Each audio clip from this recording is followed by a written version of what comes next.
appointment.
Yeah, we're live now. Welcome to TruthSlinger Live, night number 3 of the DNC.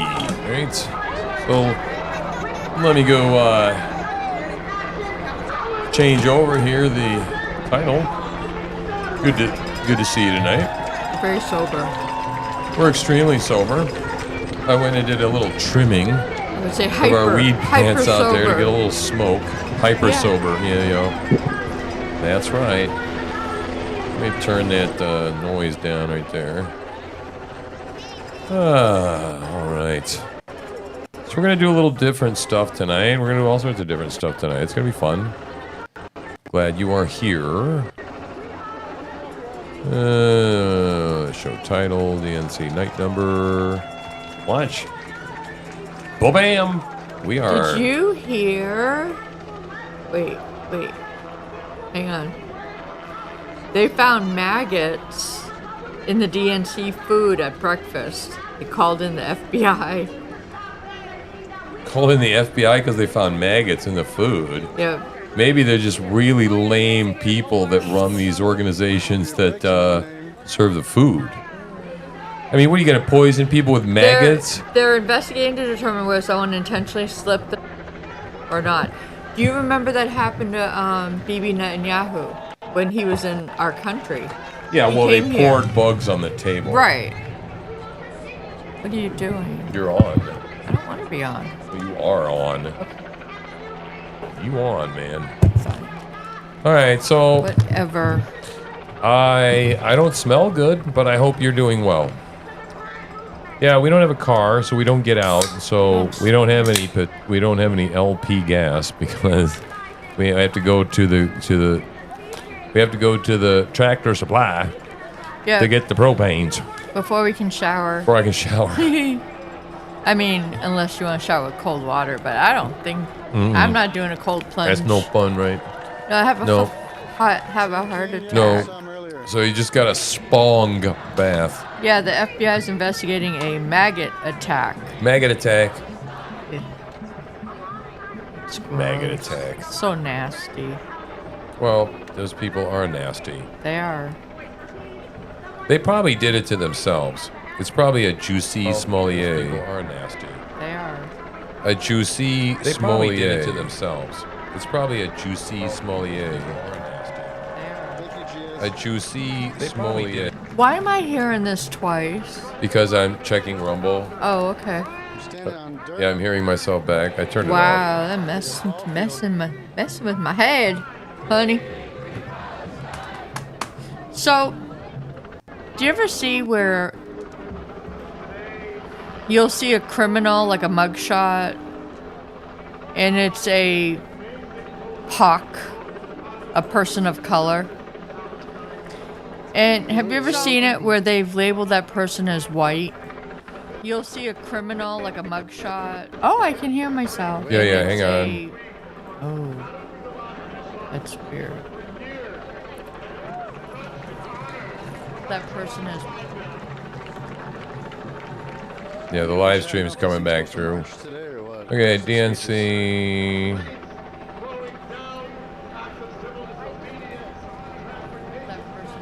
Join us for... Yeah, the live stream's coming back through.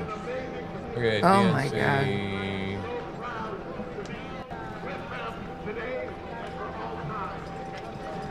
Join us for... The live stream's coming back through. Okay, Oh my DNC. God. Wow. Why am I hearing it back? Stop.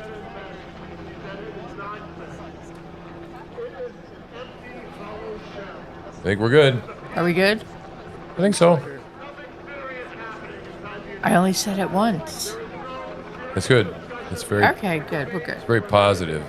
So now I posted something, so I should have something on my profile that I can now pin. Oh, dear. What's going on? It's their feed. Well, why don't you... Oh. I have a cat. These animals. Hello, kitty. Hello. pretty kitty. There's a pretty kitty. You leave her alone, Coco. Coco wants to eat the kitties. Okay. So now I've got...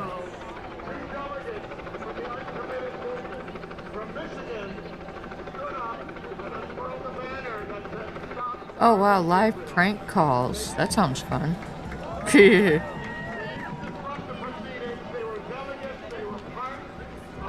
What am I looking at? Oh, it's playing the Roger Katz. Kate's. Roger Kate's.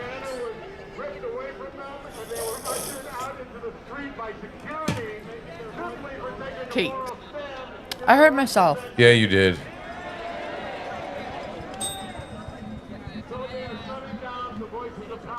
Mm-hmm. Wow. I'm trying to Oh my god. get all my chats and shit consolidated on the same web browser. Now I got to go over and start working on in a little bit, making sure I'm going to be able to technically change over to the movie. I need to add a scene or do some scene work in the background. In the studio mode, it's real nice. I can work on it and nobody notices the difference. And then we'll just shut off all the audios and I think we'll play. Weird. I don't usually have any trouble at all. Oh, there we go. Okay.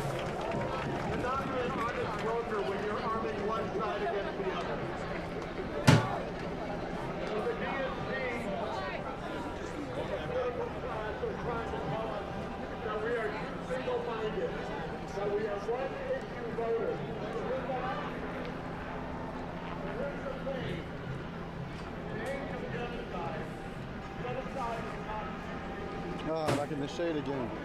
Now Titus. What? A little bit of weed. Andy. Oh. That was the hairy stuff at the very bottom of the Oh, that's good. I want to have some. armpit. You're gonna share. I'll Our office is on Thank the third floor of ABC. So, He's like, oh yeah, if you see this guy, man, take a Huh? picture. Yeah. I think it'll work out pretty good if we bring in Hugo, you know,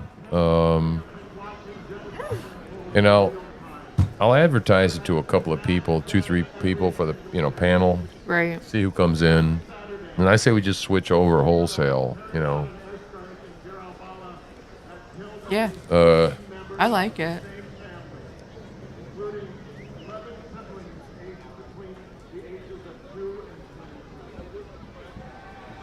I think I can update the channels by updating the titles. Yeah.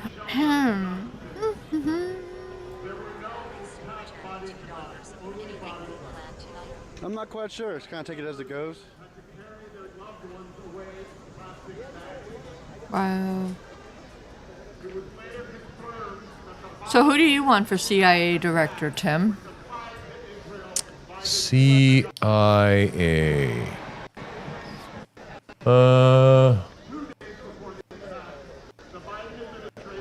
Oh, maybe Rick Grinnell. Maybe. That's interesting. I like him. Some people want RFK. I don't want him in a position that is that vulnerable. I would rather him go into some kind of climate change, environmental, EPA. Well, he's a hipster. I mean, he's a hippie hipster kind of guy. I mean, he's a, But I don't tree trust hugging him. kind of. We are the world. We are the children. Yeah, but he's, We are the you know ones he was that a make heroin the addict? world for keep living.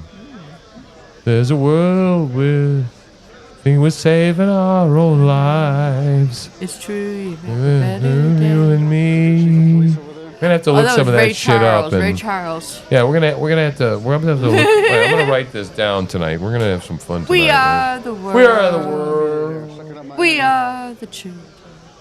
People like the We ABC are. over here sucking up Okay, all my internet. so CIA director. Okay, Dan Bongino.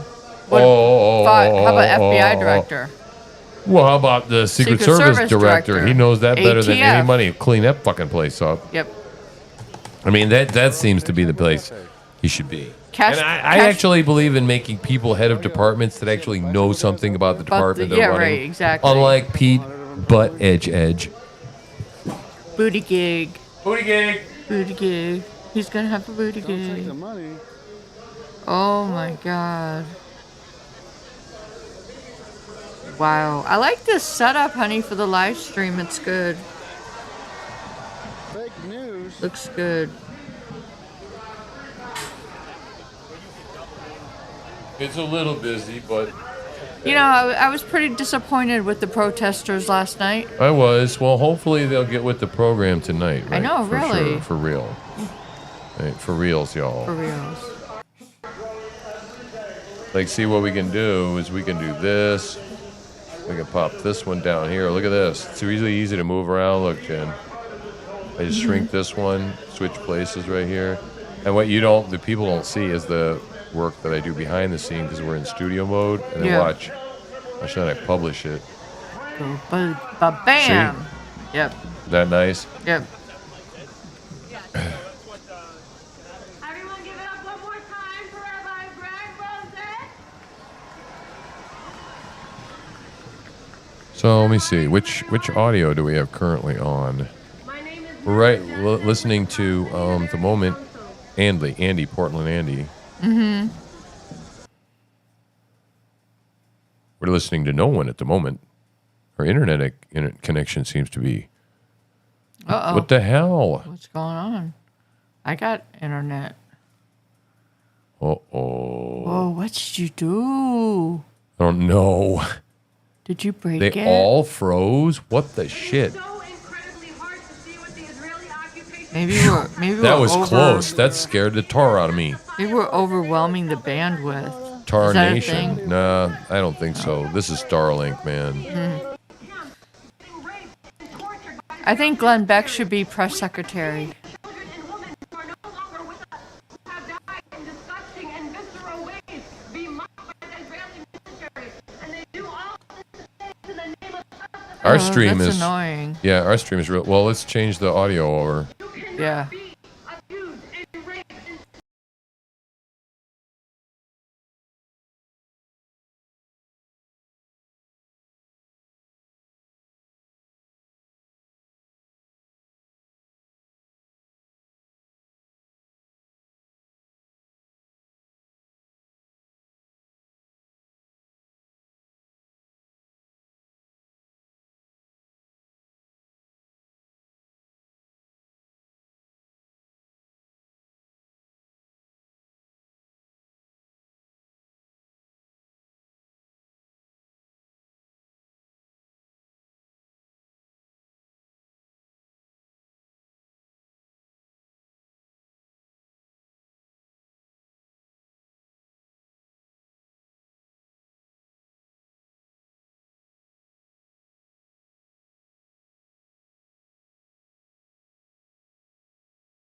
Oops. kept Now he can hear. Sorry. It kept putting it on itself.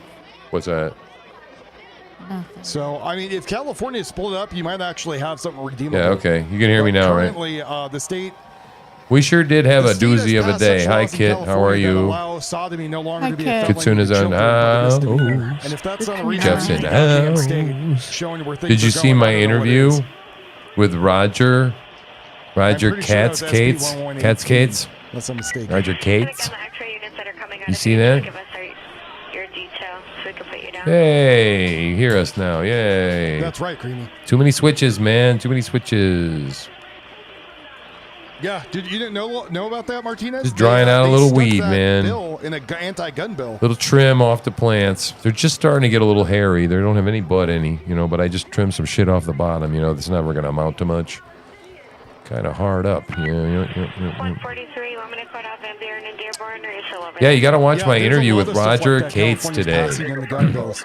Even if And you're not you can into skip guns, to the you should part- start reading into gun bills and all the other Skip weird in there, crap and the a fluff few that minutes they stuff because together. I have to get his consent to you're gonna be record and shocked. stuff. And boy, I tell you, I took that guy to the cleaners. I started out real friendly and stuff. He heads up the main chapter of Republicans for Harris. Which is not a real thing. This is not a real. It's not a thing. Okay, there are They no. want to make Republicans think that there is a group out there for them. Right. So I'm like, hey, I got a bunch of people following me, and we're very free thinkers, right? We are, man. We're open to all ideas, and we really want to hear what you have to say.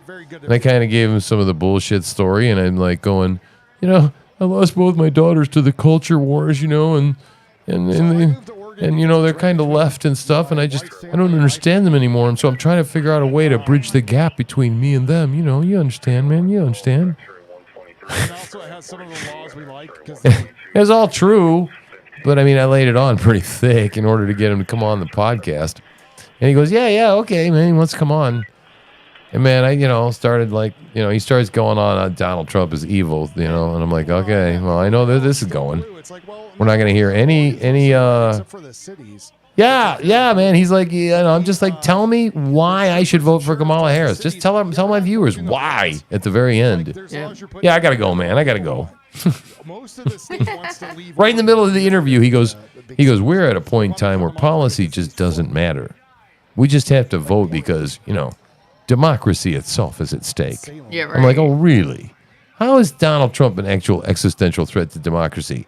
And he said, They're gonna find a wheelchair on blocks. He said he was going to wipe his ass with the Constitution, blah, blah, blah, blah, blah. And basically he said he's going to crumple the Constitution and make it whatever suits his needs or something to that effect. I have to go back and get the exact quote. Right. And I'm like, oh, really? What speech did he say that in? And where was the timestamp exactly where he said that thing? And what speech? What press conference? When did he exactly say that, though? Right. Right? Of course policy's everything. And then he said the reason. He supported Janet Mills for governor as a Democrat because I said, have you done this before? Have you done this? Supported the other side being a Republican? Is this the first time? No, well, I guess I did it before too, Then there's a greater Idaho movement. And yeah, I didn't vote for policy then either. I'm like, oh, okay. So what makes him a big existential threat to democracy? Well, some people told me some stuff. Yeah, right. that know him really well. Right. I'm like, oh, people told you shit. I'm Hispanic. And that's why? I said, what if a bunch of people told me a bunch of shit about you? Right? And maybe I just go believe them like wholesale because, is it possible that those people don't like you and they have an ulterior motive? Some sort of agenda? Yeah, right. X-ray 133. And he goes, Like, like, oh, isn't it true that some people just suck? And he goes, Hey, where's your detail? well, yeah. That was so funny. 10-4. I will hold the Oh flag so my you don't God. beat me. Wow. I think Bill Clinton Biden might be Harris speaking Secretary of tonight. Yeah, Commerce Tim Gina Walz, Bill Robinson Clinton, said she's Nancy not familiar with Pelosi. the Oh, God. inflated We're going to job hear Nancy report. Oh, Pelosi. no. Hate her. Remember when she ripped up the... State of the Union. Yeah. That was an official record. Yep. Are you making... Oh, you're making I love weed. VLO. It's a great They're band. making weed. Not yet. Coffee is phase 2. Weed is phase 1. I'm doing a power dehydrate currently in my toaster oven. That I might twist one up and be just a little less sober than I actually am. Just a little bit. Actually, I'll still be sober after I smoke pot. It's different. Something else. Yeah. But I'd like to be high. High would be good, right? Could use a little buzz right now. Yeah. Yep. Wham.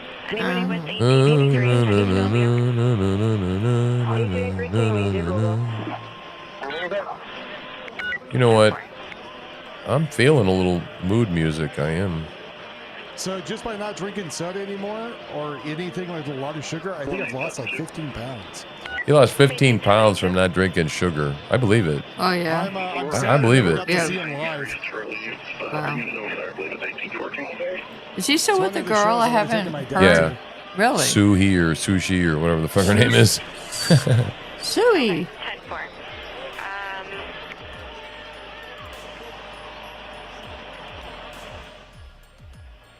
That's right, my fine Sydney friends. 1840. You turned down? I did. Okay. Yeah, go ahead. I'm getting a headache.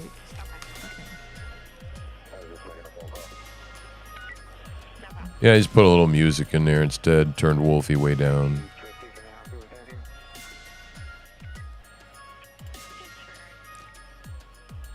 If it gets randy or something, we can turn it up, but... So yeah. So it was a fun interview today. That was our first time I was ever, like a undercover kind of interview sort of thing, which was very, very cool. Mm-hmm. Very cool. I felt like a real, I felt like I was journalisming. For real. You were, I saw All it. over the place. I witnessed it. It was messy.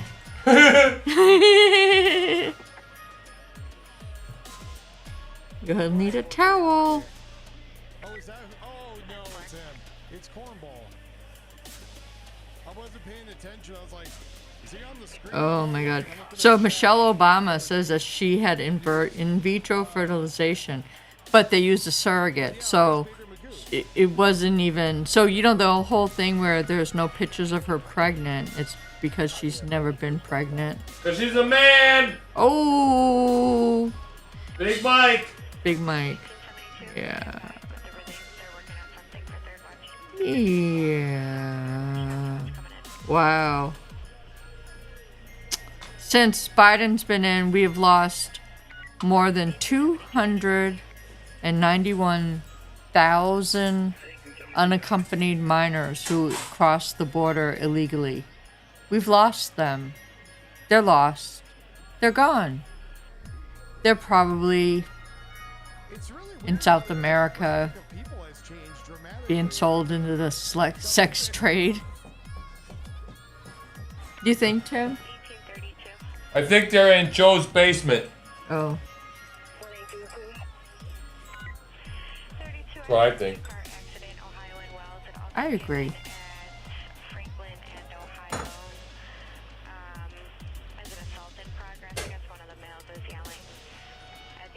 I think all the people in Congress are pedos.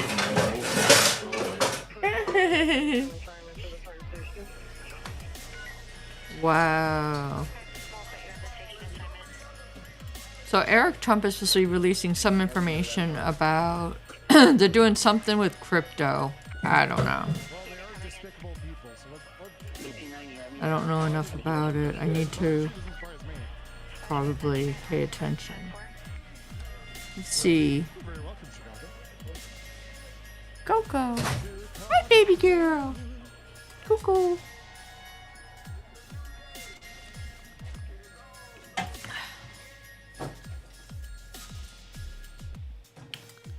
Alright. Let's see what's going on. Roz? Why isn't Roz? If you would have told me that was Eddie Murphy up there, I would have believed you. Oh, this is...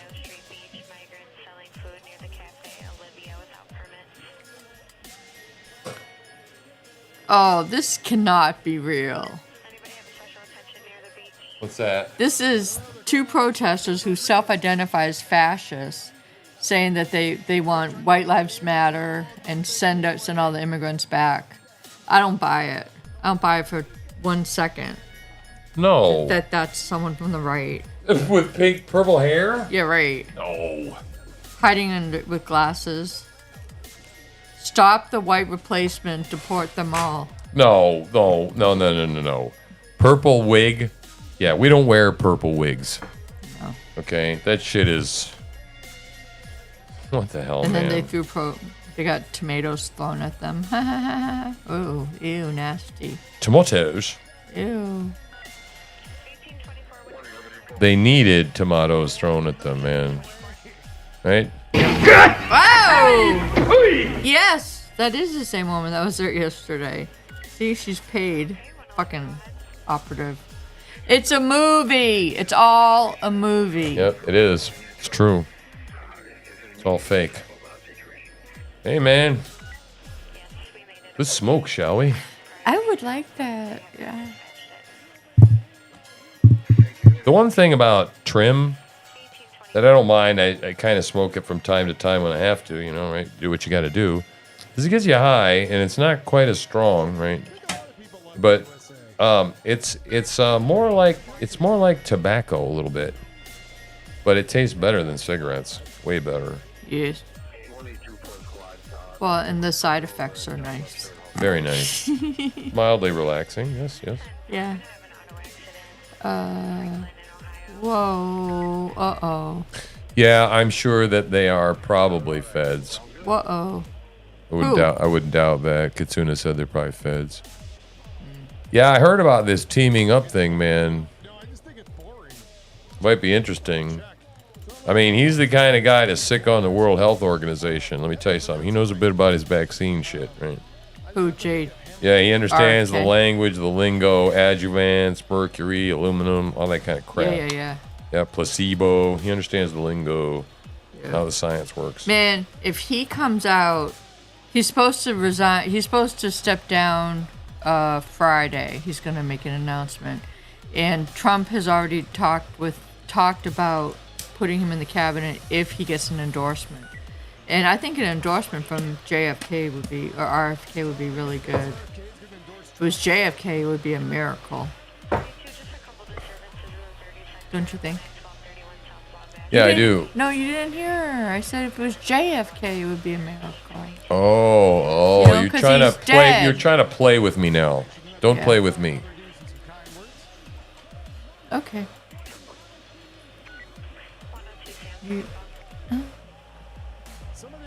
Well, I think it's going to be good to have him on the team. I do. I mean, there's no question he's a disruptor, and I think it's going to be good. It's going to bring people into the Trump tent, right? It's going to be good. Good stuff, man. Yep.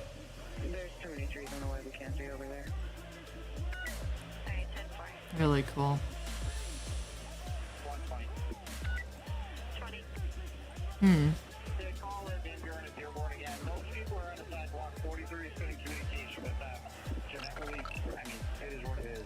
Josh Knight has just tipped $5. Thanks for the great company, brother.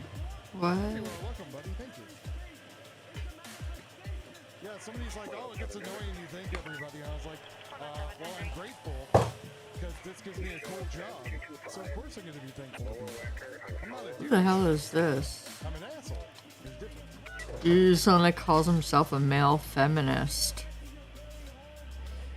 Posting when I'm allowed.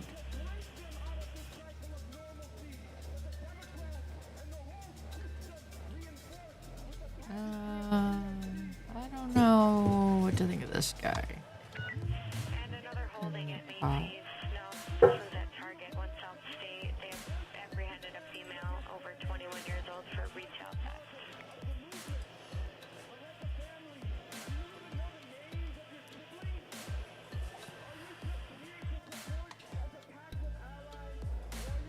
I mean, I know the names of all my siblings. Why would I not? That's weird. Who the hell doesn't know the names of their siblings?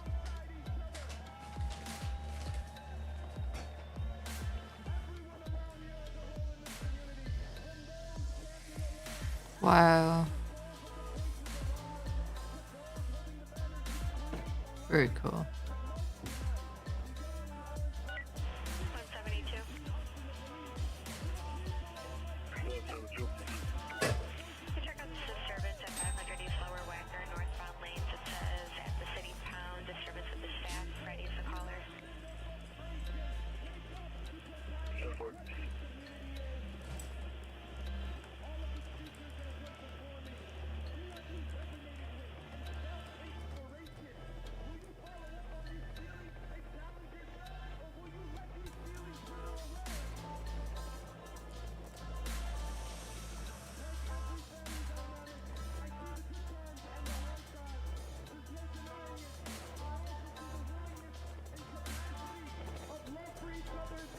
I wish we had a beat from the helicopter. That would really cook my grits, if you will.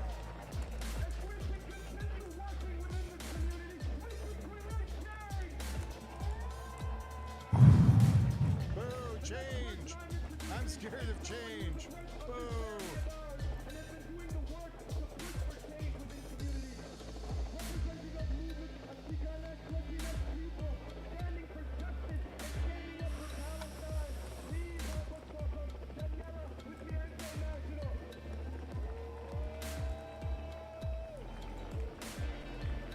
What you want? Hey, read this. Yeah. I saw that. That's really good. Loyal follower.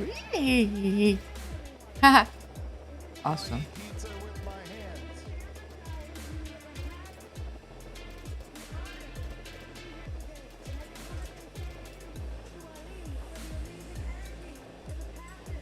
That's right. I want paper money, damn it.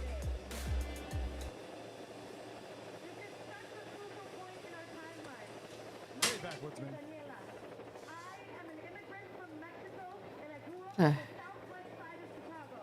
The heck? Oh my god. Oh.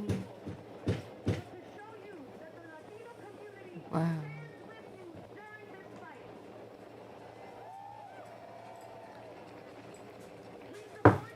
Adam, I thought that was the Home Depot. So Austin Terrio, I don't know how to pronounce his last name. He's running against Jared Golden. He made a post about Jared Golden and stuff, and so I was one of the first ones to comment, and I said, hey. Apparently they found a firearm in the bathroom. Oh, wow. Coming on with us. He's a NASCAR guy. Oh, yeah. Yeah, I'd like to talk to him. That's Oh, no, cool. I didn't ask him about an interview yet. No, I didn't. I asked him if he was coming to the drive-in.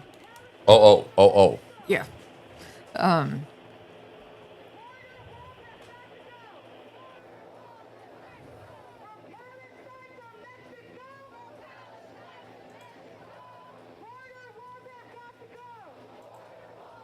I like that meme. Trump or communism? No.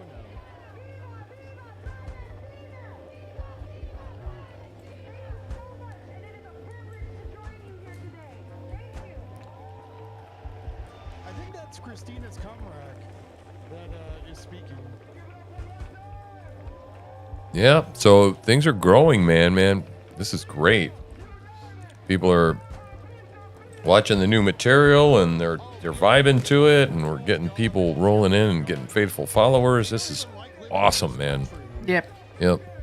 Yeah, I haven't been doing a lot of my other tweets that I usually do, like all general stuff. Yeah, because we're Because so there's so much, and I'm willing to sacrifice a little bit on the monetization monthly because I think that politically speaking, it's important. Now is the time. Focus on Maine. Yeah, right. Right. Focus on Maine, focus on politics, and we got to focus on growing this media company here because we got something going on here, right?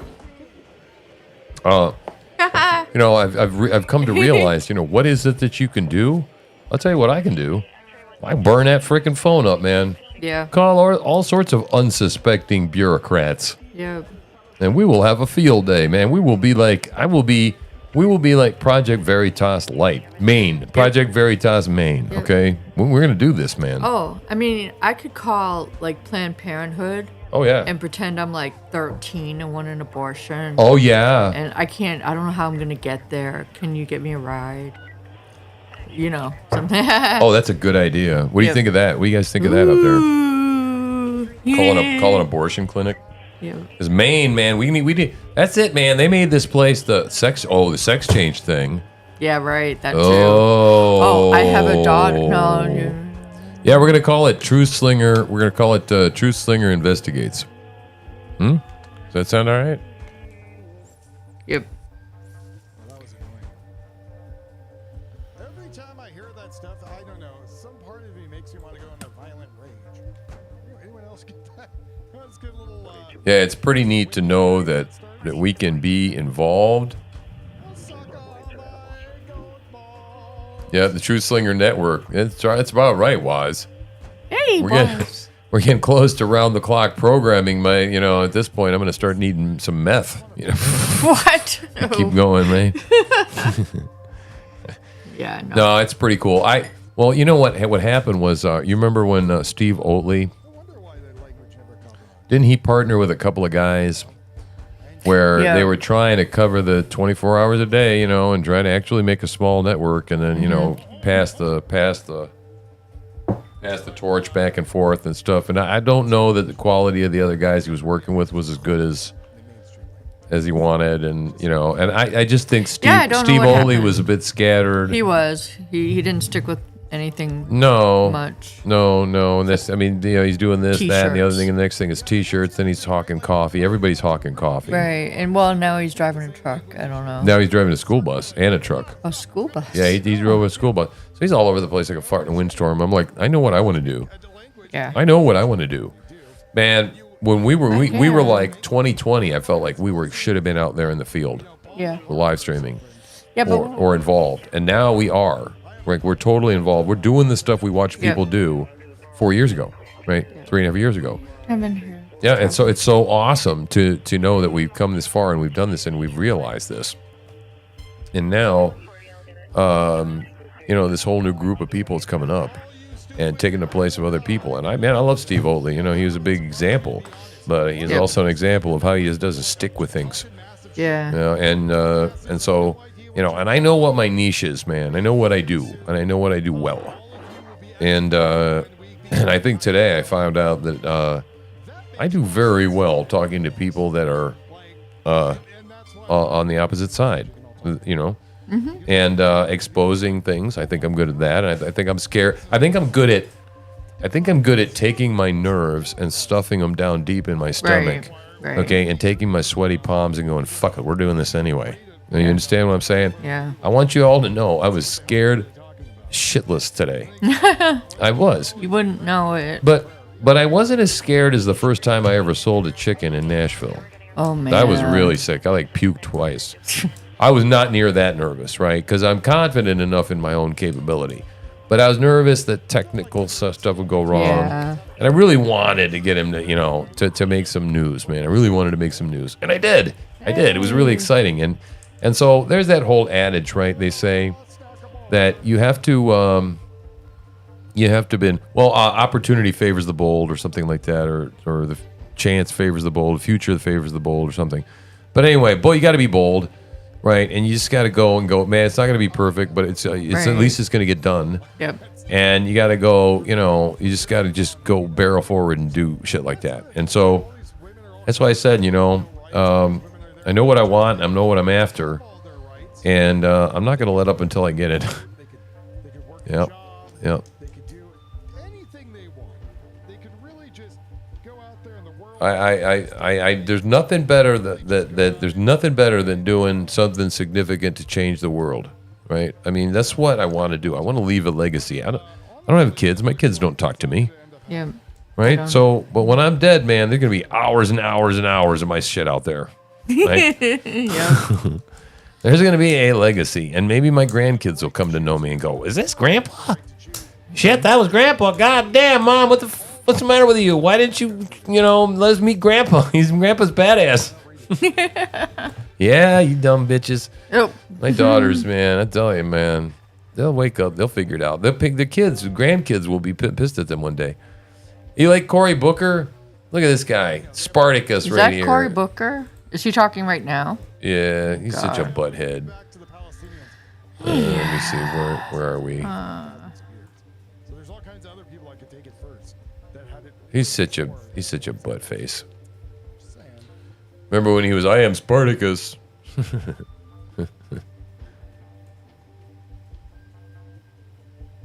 Well, I mean, So yeah, I always wanted to do this. I was gravitated toward investigative journalism. You and I wanted to be private investigators for a long Yep. time, right? Yep, we talked. And we didn't do about that because I couldn't get a license to carry in Tennessee, and that's the only reason we didn't do the PI thing.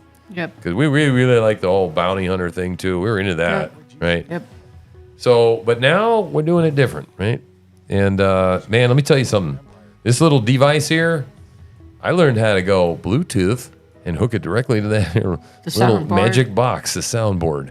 Yep. And boy, was that ever the best speakerphone I ever had, man. High quality mic, man. He fed right in. We could hear him. The only thing is he broke up a little bit at one point. But I think we got the gist of what he was saying. And yeah, I don't know. I was wondering when he realized I was not his friend. No, I was thinking about that, whether or not I was going to do a separate stream or not. And I think I'm going to do the panel tonight. I think I'm going to bring them on at 8. I'm going to get Hugo on. I'm going to have some people jump in. I'm going to advertise for a minute. Oh, God, what is that? These black women, man. My wife looked at one page of glasses for black women. Oh. One time, big mistake. Big I didn't mistake. know it was just for black women. Now, all I have kidding. is POC women with big look at these glasses she's wearing. Yeah, we Yeah. get that stuff all the time, man. That's actually not All an the ad, time. though, is it? Is that What? an ad? Oh. No, it's not. It's actually the DNC. Oh, I got you. Hi, kitty. Because everyone So there I'm gonna- is either black or homosexual, I'm just gonna start including playing. Obama. Yeah, I'm just gonna sorry. play around. I got around an hour to figure out how to pipe it in and pipe it back through to everybody. And I think what I'm gonna do is I'm just gonna invite the panel in, and we're gonna bring it in, and we're gonna silence everything else. We're gonna watch this half an hour documentary. We're gonna talk to Hugo for about a half an hour. I'm gonna kind of try and keep it real tight. And then we're going to go back to watching rioting, I think. And it's sort of a special week with the DNC and everything. And I didn't really think about it when we scheduled Hugo and told him we had to do it on Wednesday. So hopefully he'll be happy about it. But if he's, we'll bring him on another time and we'll talk about something else. We don't have to necessarily even watch something. We'll just bring him on a panel discussion on Friday and keep him included in the loop and make sure that we keep getting his message out there. We could get him and our Marxist, socialist, BLM person friend. So in a I debate. have some more news. Apparently, my BLM friend, I've got an interview with a man named David Patrick tomorrow. Mm-hmm. So that's going to be interesting. And he's a new friend of mine, a black guy in Maine, grew up in Maine, a Maina, Yep. and Interesting, 'cause- fisherman, homesteader.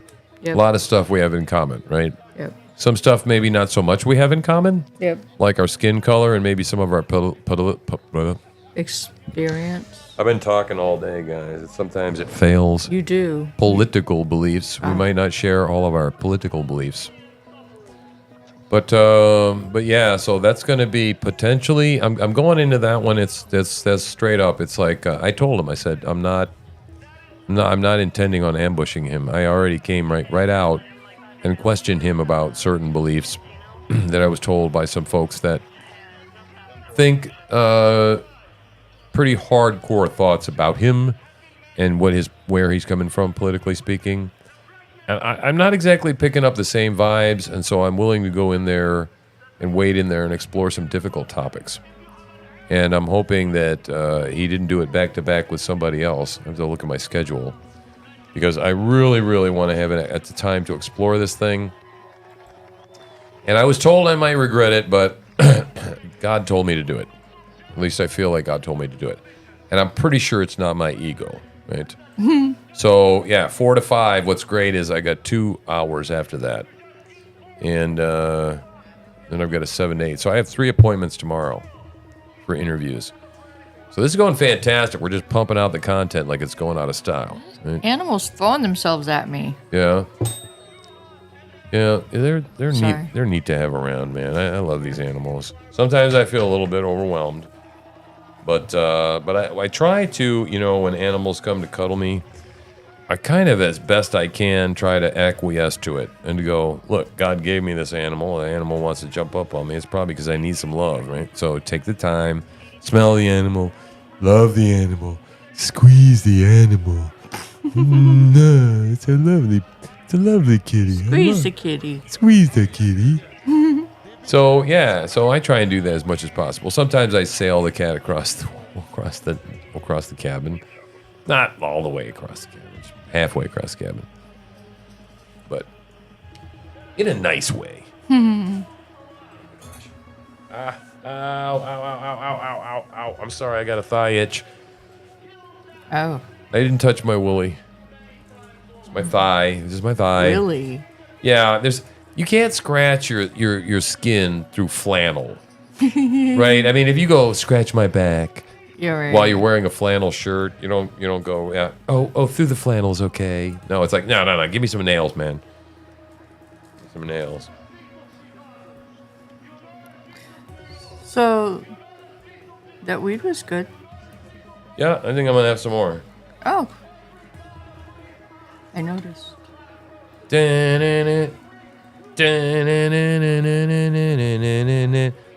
That's very pink. Na-na-na. That is very, Wow. very, very pink. Yikes. Yeah. There's some white people left in the Democratic Party. It's so weird the way they are about color. It's so strange. There's white women. The identity politics is A lot very of bizarre. white women. They're allies. Allies. They're allies, guys. And the POC women have, what do they call it? Tapped them in for their support. The allies, the white women, Tapped. tapped them in. Oh. Yes. Yeah, tapped us in. Yes. Do you remember that? You remember that girl that was in front of the fuzzy background, and she's like, "Hi, Oh, yeah. guys. I want to talk to you. We have so many people that are here, and I just want to tell them about.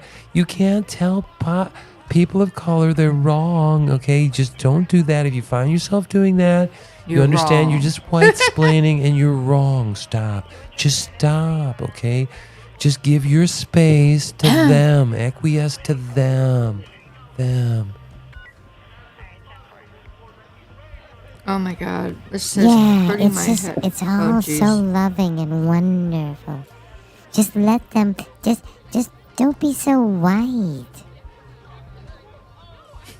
Yeah, Alan, I was reading that the other day. Like a million This is hurting my head. Again, Again. you're gonna have to, when we get money, when we get this little bit of money coming in a few minutes, Dave, we need to buy headphones that are gonna work for you and glasses. You can't, because we're on all the time. You I have to live. You know. can't. I You can't. know. You can't peter out after 50 minutes. I know. Well, I've had them on almost all, part of the day. Much of the day. Yeah. Much of the It's true. It is true. I know, honey. Oh my God. Oh, wow. Oh, this second one is definitely better. The first hit was delicious. Yes. Delicious. Thank you. Yes. there with a prize that gets the right answer. If you live in a state where marijuana is illegal, I'm very, very, very sorry for you. Yeah. It is really amazing. Yeah, earbuds would be really good. We've had a couple of pairs that were cheaper, and I don't even know where they are. I might go look for them in a second, see if I can rustle one up. I really only need one because I can't hear out of this ear. Yeah, We might want to get they got some nice Bluetoothy ones. Mm-hmm. Yeah. You wouldn't even see them, and then you charge them to put them in a little holster or whatever, charger. Yeah. Pop them in every day, and I got some nice stuff, man. But I'm gonna need hearing aids too, though. Huh? I tried. That was really good. I tried. You almost did it. Almost pulled it off. Hi, Jano. John. I like John.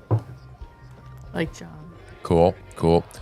All right, so I should probably. I don't know how many people are going to show up for this panel tonight. I'm just going to send a couple of invitations out, and I don't want to be too crazy with it. Tonight, I want people to see his film. I want to ask him a couple of questions about it. I might bring on one or two other people.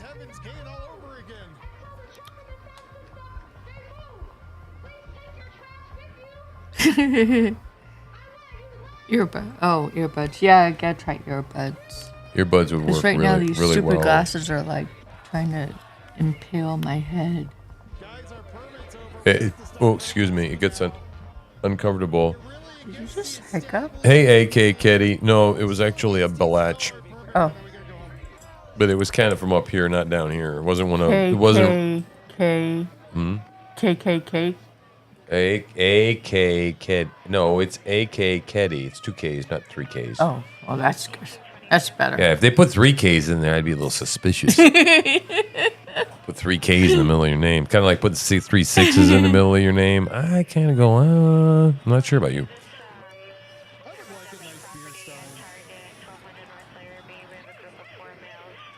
All right, so make sure that you do all that kind of stuff that you're supposed to do, right? Hit all the buttons. Yeah. Mash them, smash them, forward, like, subscribe, share, hit the notifications bell. Visit our tip button. Oh, look at that. Look at that haircut. Look at this woman here. That's a woman. Yeah, that's a woman. Yeah. I told you, it's all black people and homosexuals. So happy last year to get to join Vice President Harris at the White House for the Equality Act signing, and she invited our entire family. And it was Why can't I find it? Because I can't find the live Kamala feed. believes in family, and we can't wait. Kamala believes in Madam family. President. Yeah, that's just a beautiful family there, isn't it? Oh, freedom. Freedom! Freedom! Freedom! Please welcome President of the Human Rights Campaign, Freedom. Kelly Robinson. All right, I found you. I don't know why you're not there. The story Where? of America is a story of progress towards freedom. Oh boy. Oh, wait. Freedom! My Freedom, family baby, freedom! enslaved in Mississippi to being the first free black family Freedom! in Iowa. You know, the black people, they're not free yet. Did you know that? President Kamala Harris. Did you know that? Yes. Black people ain't free. I know. And the white women and the women just ain't fucking done suffering yet. Million No. LGBTQ plus Americans are living proof of it. I told We are you, your friends black and and your neighbors. homosexual. Oh, she's a LGBTQer. Like Daniel, a trans kid in Tucson who's Oh, going to trans his very kids. first prom. We're transing the kids again. Love transing them kids, right? Who sacrificed in combat and then came home to battle Don't Ask, Don't Tell. Like Sandy and Chris, the first same-sex couple to get I just legally love married in California gay. 11 Gay years is ago. great. Look how happy that person is. Happy gay people. So gay. Look. Donald Yeah. Trump wants to erase us. He would ban our health care, belittle our marriages, bury our stories, but we're not going anywhere. No, just go We back in the are not closet. Going back. Oh God, just go back in the fucking closet, right? We don't want to hear about you. We don't want to know whose genitals you put in your mouth. Done. Tired of it. Ew. It's the truth. Stop. It's the truth. Oh God, it's the party of freaks, man. Tim Walz, they are champions for LGBTQ plus freedom, y'all. So tonight, It's the we're party of fighting for queers lesbian, and gay, abortion on bisexual, demand. Queer and trans freedom without God. We're fighting for equality for all without exception. We're fighting for joy. Somebody say joy. Oh, we're fighting for joy. Without exception. And when we fight, Freedom! Freedom! Please welcome President of Emily's List. They just want to be free to fuck anything in sight. And in case that makes you pregnant, if you happen to be a bearing person, then they want to be able to kill whatever they made. Donald Trump took That's away it. That's our all they want to rights, do. But he can never take away our power. Oh, you'd be surprised. You'd be fucking surprised about that, lady. You just wait. This country. All right, we're done listening to that nonsense. There's only so much of that shit Oh my I can God. take. Oprah Winfrey's gonna be on. Yeah. Always telling you about freedom. Yeah. Yeah, if I get any freer, man, I don't know what we're going to do. You know what I'm saying? Yeah. This country's so free. We got too much freedom, yeah. To do this lawsuit, you old wretched bitch. That's what's going to happen. Queers and non-alcoholic beers. Mm-hmm. What's up, Colton? Colton. Warrior Princess Patricia in the house. Yeah, there you go. Only thing it's doing is costing. We have a fierce group of people here tonight. Fierce. Hi, Patty. Ooh. Yeah, fierce. You did that the other day. Scared me. No. Didn't warn me at all. No. It's fun. Yeah, you're fun. TruthSlinger 268. Yep. So we're gonna get some folks in here, and we're gonna pull a switcheroo. We're gonna pull a fast one on you, right? We're gonna have a real quick documentary, and then we're gonna have the documentary maker as a guest, and we're gonna talk to him, and we're gonna ask some questions, and we're gonna monitor the chat. Right. So we're gonna talk to Hugo Goerner tonight. Goerner. And hopefully he'll be happy with that because we got to do the DNC, we got to do the rioting, and we got to do Hugo stuff. So we had to just cram it all together, right? Yep, and then we got to hurry and go to bed so we can hurry and wake up. Get up and do all this shit all over again. Yay! Tomorrow morning on It's Morning Again. Yes. That's right. Awesome. Oh, yeah. Holder, Eric Holder. Oh, yeah. They're putting the band back together, guys. Putting the band back together. Who's that? The Obama band, huh? That's AK Kitty. Probably owns an AK-47, if that's correct, right? That's probably what the AK is all about. Not a Ku Klux Klan. It's KK, not KKK. Oh, that's a big difference. It's a big difference. That's a really big difference. Letters matter. Yes. Letters matter. Mm-hmm. Words. Yep. Words too. Words matter. Oh Yeah, that's why I get upset. I was talking to Chris Walsh the other day. And I said, these SOBs, man, they just been changing language forever. And they just drop words like, important words like, there's immigrant and there's an illegal immigrant. Right. Right. And they go, well, he's an immigrant. Well, true enough. But I kind of think the illegal word is important. Yeah. And leaving it off seems to generate less or communicate less information, like on purpose. Almost like you want to obfuscate things. Right. Boys and girls, the word for today is obfuscate. Oh, that's a good one. Obfuscate. Say it along with me. Obfuscate. Obfuscate. Oh, it's not like merit. What was the other one? What?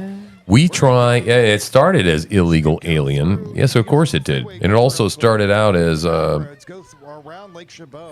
murdering babies.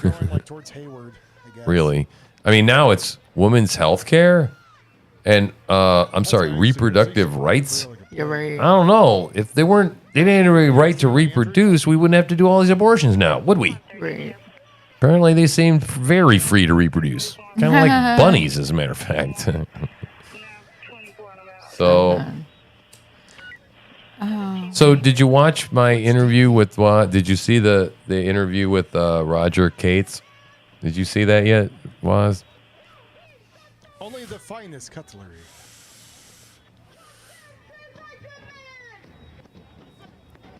Was your Vader?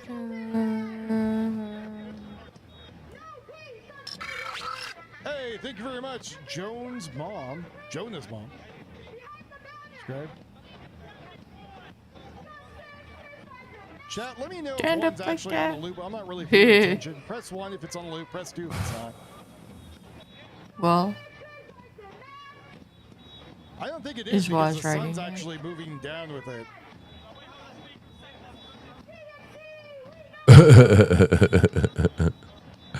He is, man. I wish I would have put a picture of him up on the screen. Oh, the guy, he's yeah. a total fairy. yeah. But yeah, he's a cuck, man. He's definitely led around by. Not a Republican. No, You gotta be no, not kidding really, me. not really much of an alpha male either. No, not at all. Kind of like the guy, the bald douchebag on the screen beneath me, and that guy right there. That guy has no Who's that? testicles. I don't know, but none of them have It's any. probably a woman. This is what they all look like when they don't have testicles. Do you see this? Oh, God. This is what men without testicles look like. Really? Yes. Okay. He looks like. Oh. Oh, are these men for Harris or white men for Yeah. Harris? or Oh, some freedom, freedom, baby, freedom, freedom. Freedom, freedom, baby. Freedom. Love that freedom. Yes. Are you gonna have another one of those? Another one of these? Uh huh. Yeah, I mean, you have enough. Eventually, yes. Oh, we have enough for tonight. Yeah. Okay. I got like twice the amount. Probably got about 5 or 6 dupes. But they go quick, man. They burn fast. It's not like Yeah. flour. Flour's nice and dense. Yeah. Oh boy.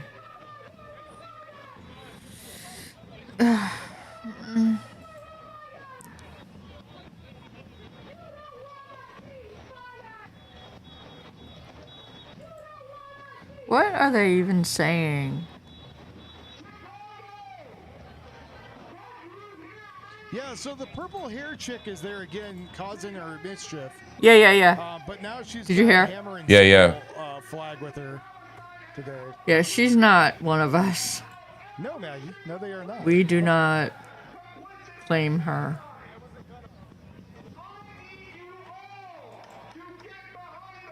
Uh-oh. What?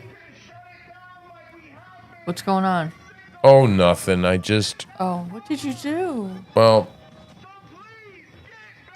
Oh my God. I lost my chat window, that's all. That's all. That's kind of a big deal. Well, I can bring it back. Did you find it? I can bring it back. I can bring it back. Did you find it? I did. God, who's yelling? What walk did she just say? That seems slightly racist. What did she say?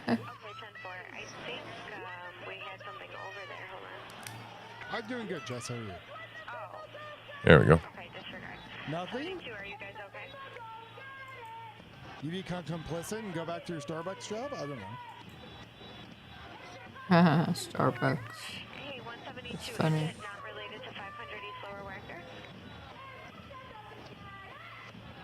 Oh my God. You know what? She's reading What? off of.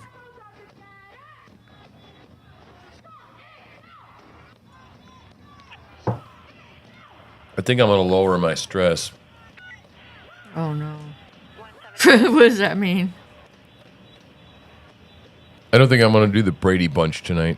I can show you a way. I don't think I want to really bring anybody in a panel. Look, here's what we're going to do. I think I just want to bring a Hugo in. On X. And Okay. Because then I can let Hugo talk as much as he wants. Gaza to Palestine. And I think I'm just going to interview him. We'll get behind me. Oh. Then if I get 3-4 people, I'm going to have a hell of a time getting in and out in a half an hour. Yeah. And this way I don't have to do a bunch of advertising and, Well, and you try to can- get people in the room, and I'm just gonna tell him he's gonna pop in, and we're just gonna talk or watch a movie. Yep. Yeah, he knows what his movie looks like. He doesn't even have to see himself. I don't even have to broadcast that back to him. Right. Now, the other panelists would need to see it. Mm-hmm. You know what I mean? Right. So I think that's what I'm gonna do. And he'll be okay with that. The whole panel thing was your idea, right? It was. Okay. It wasn't his. I mean, he wants viewers and to hear, people watch hear him and get some exposure for the film. And I don't think the panelists go toward doing that. Right. And then the rest are just lemmings, is what I think. So now I got to hurt my brain and think about how I want to go about doing this and how I want to build this scene and how I want to bring him in here. God, these people are so annoying. Yeah, they are, which is why I kind of like to have some chilling music and shit every once in a while. Yeah. We could try classical. Tater. What you doing? I got a cat behind me and I got a dog behind me. My back is very nice and toasty warm. Oh, I bet it is. What the hell is minimal house music? What? Minimal.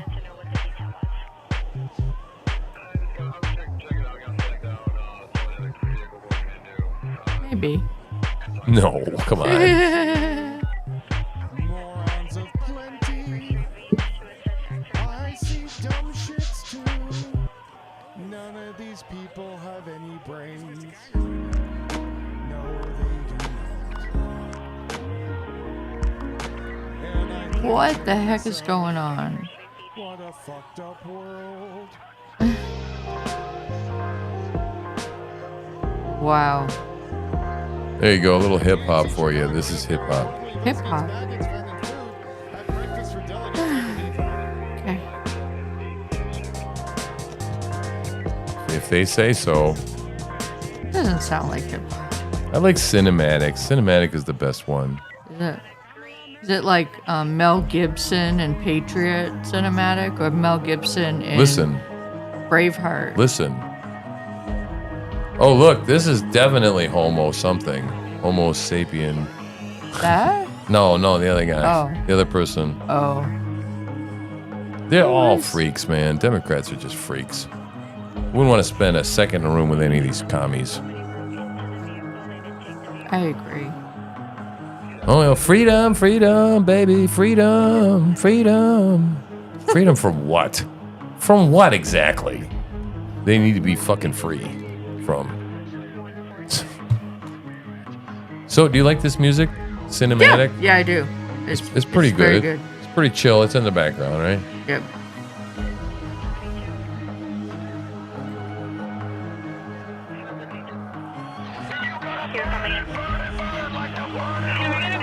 The hell is that? Number 3 is CC conflict. That is the Middle East. Oh, Middle East. Bombs.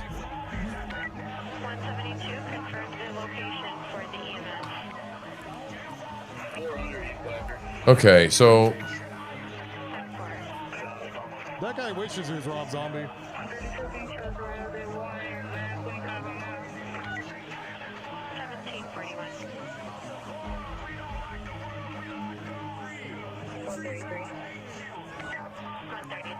Wow, what are those people yelling? So mean. Angry. Oh, I think Iran pushed that a long time ago, too. They sound angry.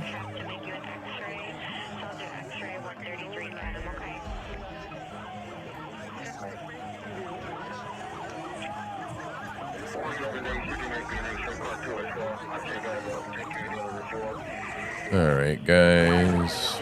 Oh, wow.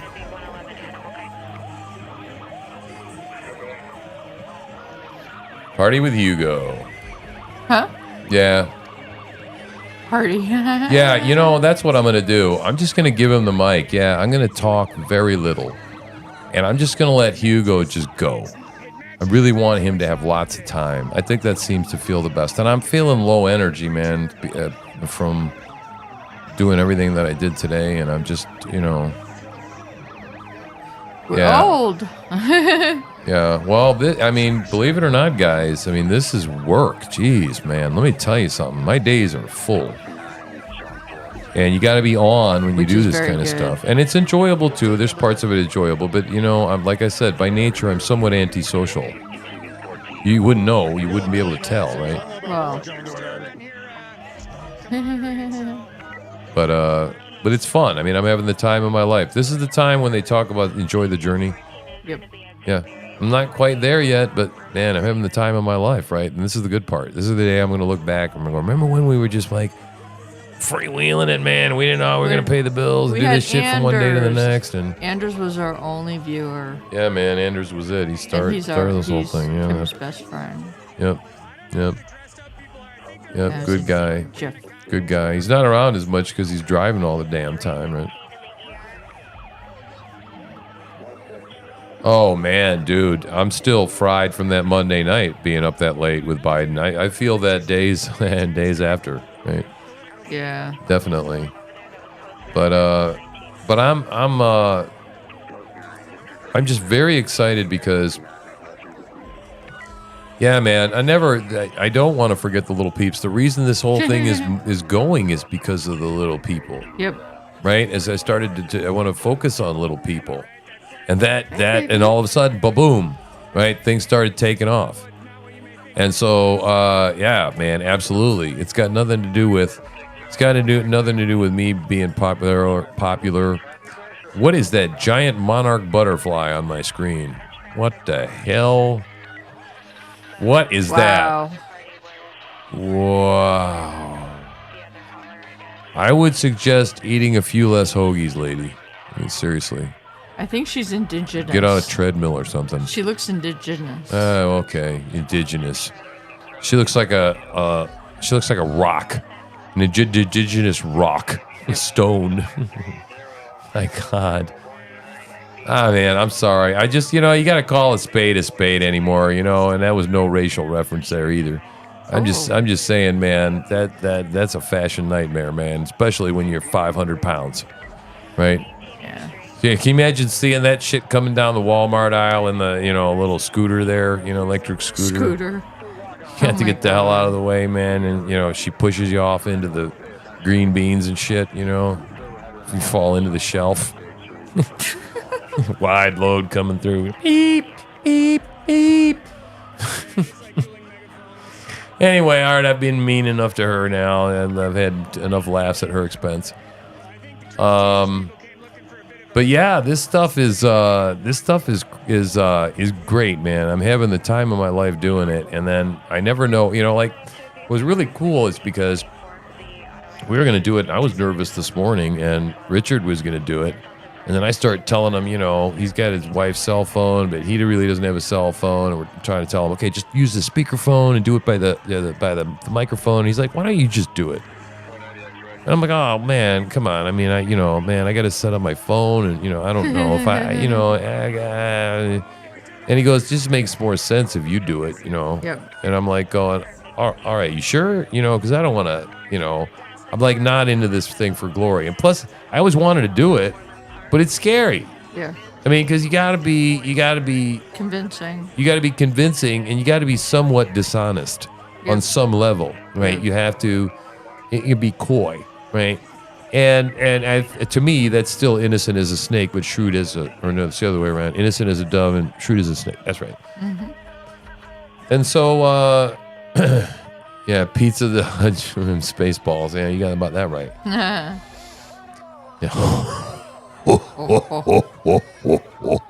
Wow, that was good. That's pretty good, right? Yeah, I didn't even have to use a filter, right? I could have done that, I could have really gone for it and just gone. Where is it?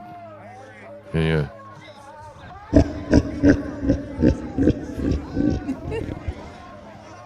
That's really good. Yeah, you're really creepy, right? Yeah. It works. Hopefully, I don't overdo it with you guys with the soundboard, I try and spice things up with it, but, I don't have too much toilet humor in there. No. Yeah, I know a guy who's got the toilet flushing and the barfing and all that. It sounds like it would be good, to puke and stuff. But in actuality, it really doesn't come off well in a show. Oh my God. It's better when you do it personally. Like I just kind of go like that. Oh. Yeah, it's not so gross. It's like when you put it on the soundboard, it just sounds more wrong and crude and not good. So let me check what's going on in the sound on the, I don't care about the DN feed. Let's see Portland Andy. Portland Andy's feed is blowing.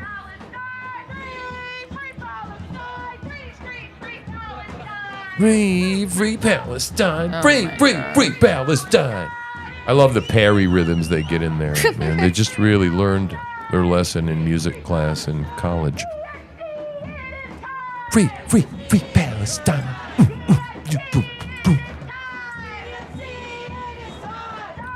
Okay.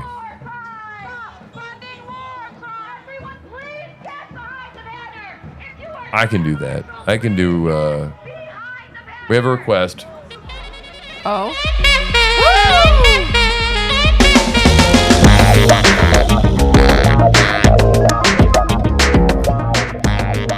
Yeah, we just gave you a little moment just for the hell of it. Wake everybody up there.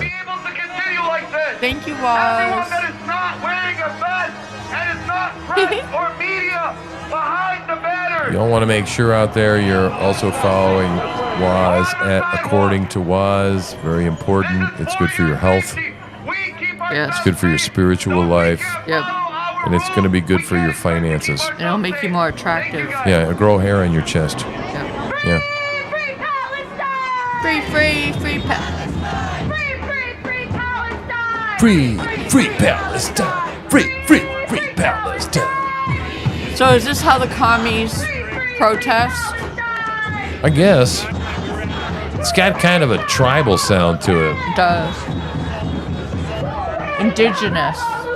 Ooh, indigenous even, yeah. Do you remember in 2020, Seattle, I think it was, that fruitcake Indian chief running around leading all those BLM protests? Oh, yeah. The Indian guy. That was in like Seattle. Seattle, I think, yeah. That was 4 years ago almost. God. Yeah. Hi, Keddy Johnson. Nice to meet you. Constitutional, conservative. Oh. Madly Crafty. That's annoying. Is in. Keddy, are you in Alaska or Arkansas? What's AK? Is AK Tim? What's AK? Is that Alaska or Arkansas? AK is Alaska. Ooh, we got we have someone Alaska from Alaska in the house? Yeah, man. Oh, is that on Rumble? They're like our heroes here in Maine. Maine is like Alaska light. Yeah, we got bears, we are. But they're little bears. Little and bears, we got little black coyotes, bears. not big wolves. Arr. Yeah.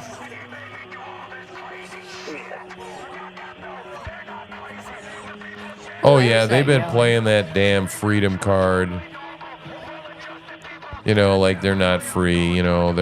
They constantly have to be aggrieved. Right? And I'm kind of tired of it. Hey, Marquidio, what's happening, baby? Yeah, we got a little traction going on Rumble tonight again. Well, a little activity too. I like verbose people. I like people who talk.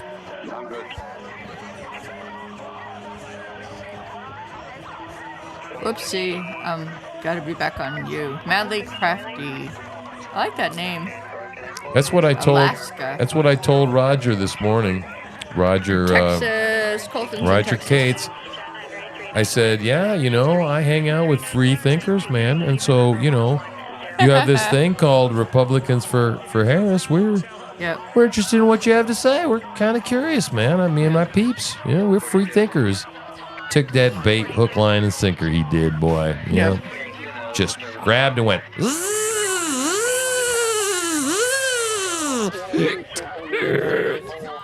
Start reeling him in, buddy. Wow. Yeah, it was great.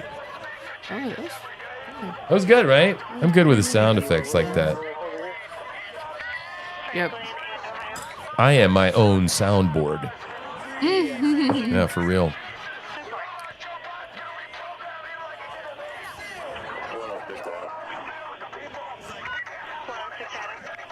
Yeah, we got a truth slinger army we're building here. That's what we do, right? Yep. I'm replicating truth slingers. Yep. Absolutamont.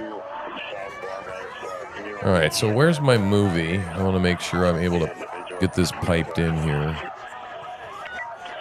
before Hugo Not comes on. Is Hugo coming on at 7:30 or 8. Okay. Yeah, he's coming on at 8. Oh, we got plenty of time. Yeah, we got plenty of time. So now I'm just going to do a quick test before he's in to put my Tim Twitter in there. Go to studio mode, studio mode, studio mode. Very Going sweet. into the studio mode. Do do do do do do do do do do do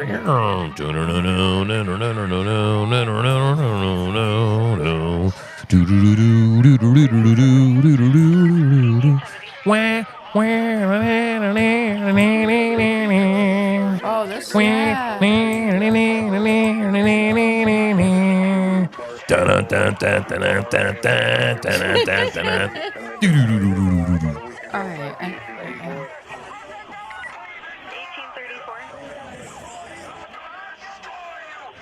All right. All right.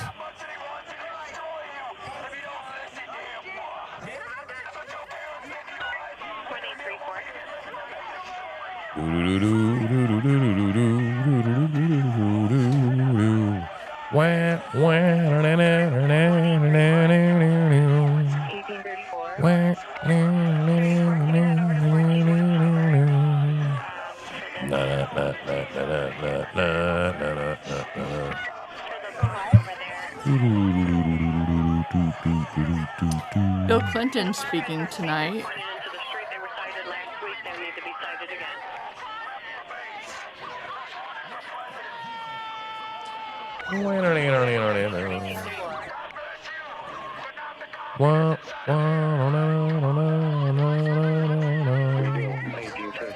I'm sorry. I got it in my head now. Ooh. All right, so who's talking at the DNC right now? Oh, is he picking up Project 25? Hey. What? Can we listen to the DNC for a minute?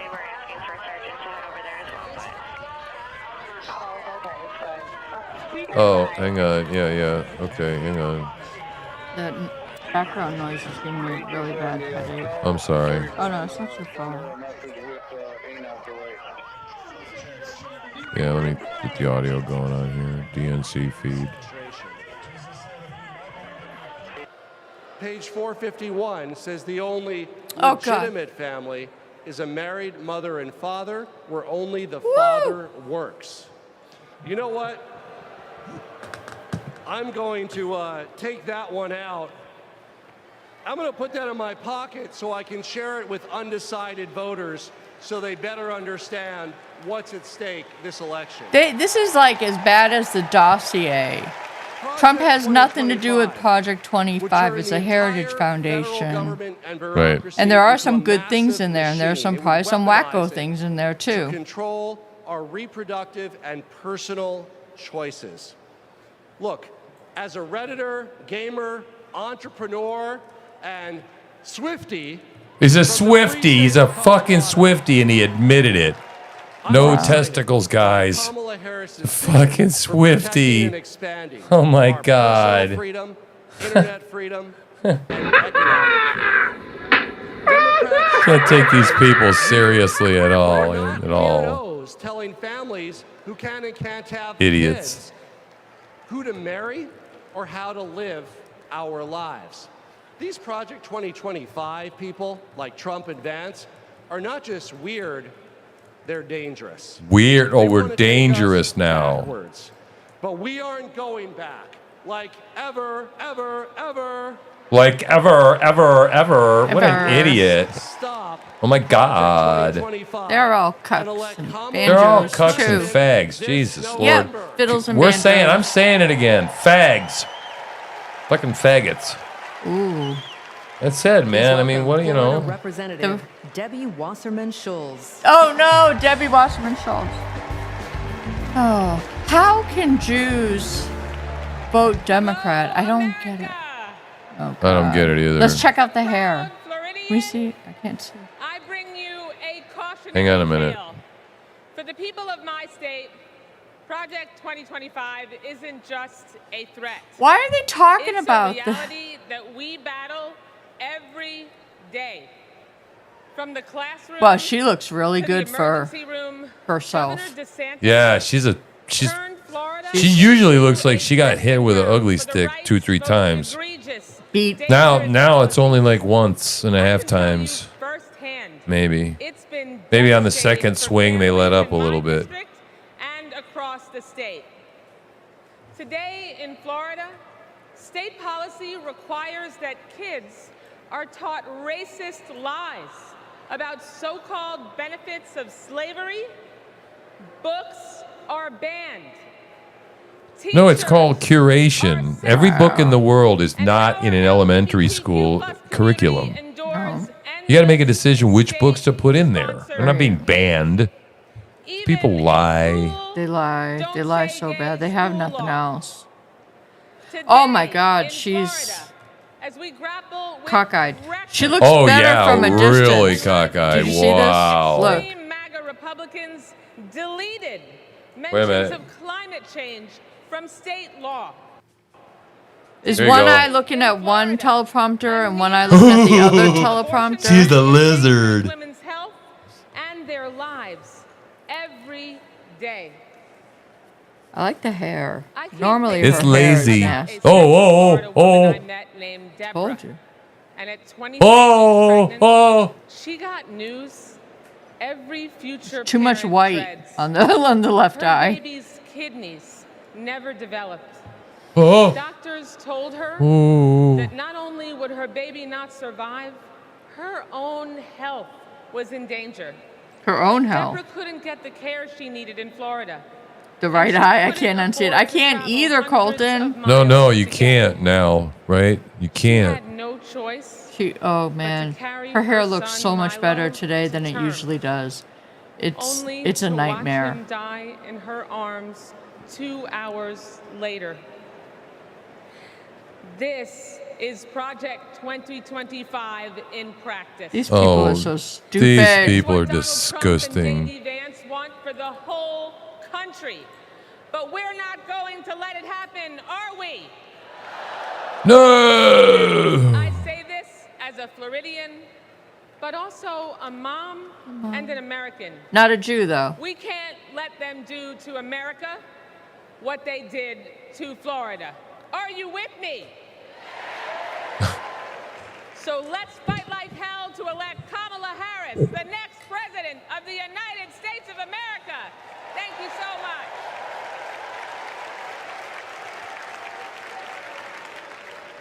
Please welcome Chair of the Democratic Congressional look really Campaign short. Committee, Susan Del Bene.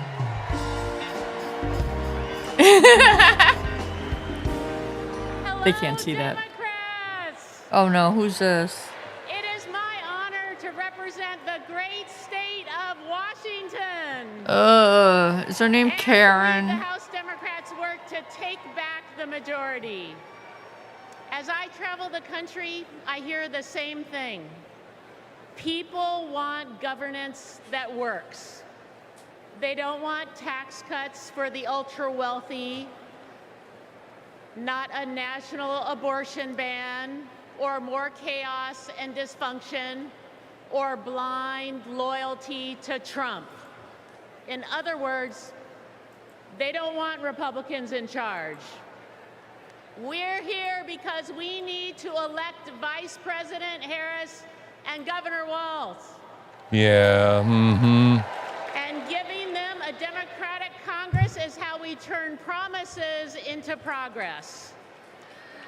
A Democratic majority means lowering How many costs cats do you and think growing this the middle lady class, has? expanding the child Cat count. tax credit, and I'm taking a survey. How many cats, please? Please. Everybody weigh in. How many cats? a Democratic I'm at House 4. means I got She's a, yeah. will certify Yeah, she's maybe 4.5 cat scale. Maybe 5 even. We need just 4 more seats to take back the majority. The good news is we have fantastic candidates in winnable districts all across the country. In battleground states like Michigan and Arizona. In blue states like New York and California. Oh my God, this is so tough to watch, guys. Yeah, it is. Even in states like Iowa and Nebraska. And we're going to make history by picking up a seat in the state where I was born, Alabama. In 2022, we came within 7,000 votes of the majority. So it's within our power to win these critical races. This election is about our rights, our freedoms, our democracy, and our future. So let's get out the vote. Let's take back the House. Let's make Hakeem Jeffries our next speaker. Oh, God. Oh, Hakeem. Thank you.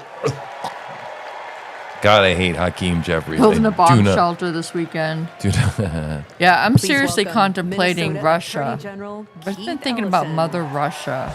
Yeah, I hear if this. Kamala- There might be rubles involved. Maybe. You don't have to know the language anymore, or at least if they're waving it for a Yep. minute. You know, thinking about it. Friends, All right, what am I doing? Who's here? this? forget when I first saw the video of the murder of George Floyd. Oh, I was God. heartbroken. Oh, it's Ellis. I was It's angry. Keith Ellis. Ugh. That Oh, morning, my phone rang, and on that line was Governor Tim Walz. okay. Tim Walz felt the exact same way I did. And a few days later, Tim appointed me to prosecute Floyd's murder.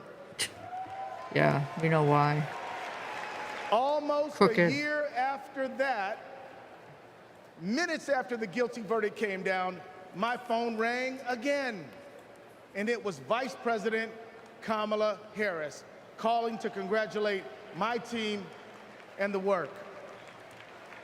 Now, Kamala and Tim, they understand the legacy of George Floyd. No one is above the law, and no one is beneath it. No one is outside the circle of our compassion. In the Republican Party, everyone thinks they're above the law. Hell, nearly a dozen of their own lawyers are facing serious charges. Even their lawyers need lawyers. These con artists are trafficking in the defective goods of division, exclusion, and fear. And friends, selling defective goods is a scam. Oh, my God. And like Kamala Harris, I am an attorney general. And attorney generals know what a scam is when they see it. Like my friend Tish James, for example, from New York. You gotta just let this shit roll off you like water, guys. Just don't listen to it. They're idiots, right? They're just gonna say their shit. Their stupid shit. And Kamala Harris and Tim Walz are ready to lead us there. All right, I man. worked side by side with Tim Walz. I look like a for 18 caveman, dude. years. His office is right across the hall from mine.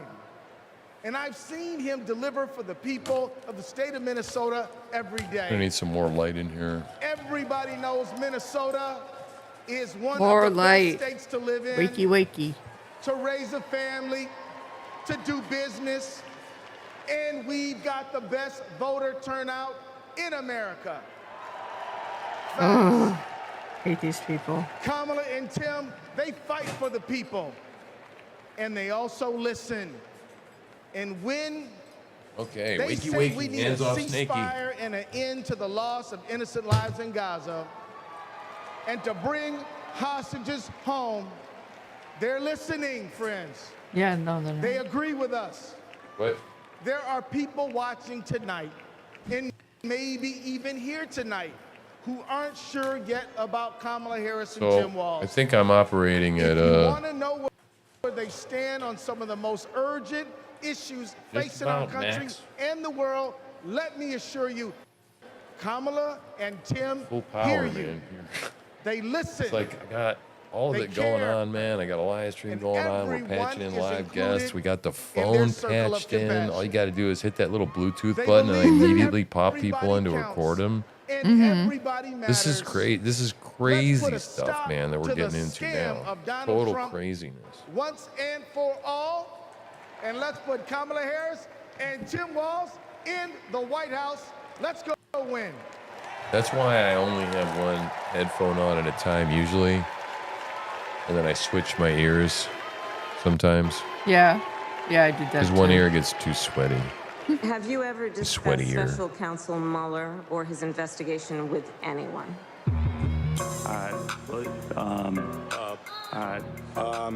What?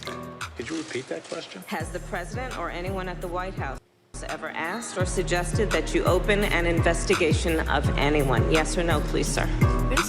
Oh yeah, she's such an Seems effective you'd remember something prosecutor. like She's that. just a fucking ninja. I don't know. Please answer the question. Senator, I think I've answered the question. No, you've not. I'm not able to be rushed this fast. It makes me nervous. Yeah, she can act like a bitch. Can you think of any laws that give government the power to make decisions about the male body? Hey guys. Hey, we got over 500 views, man. I'm not 578, man. We are over 500 on X. In my, never mind. Let's move on. Okay.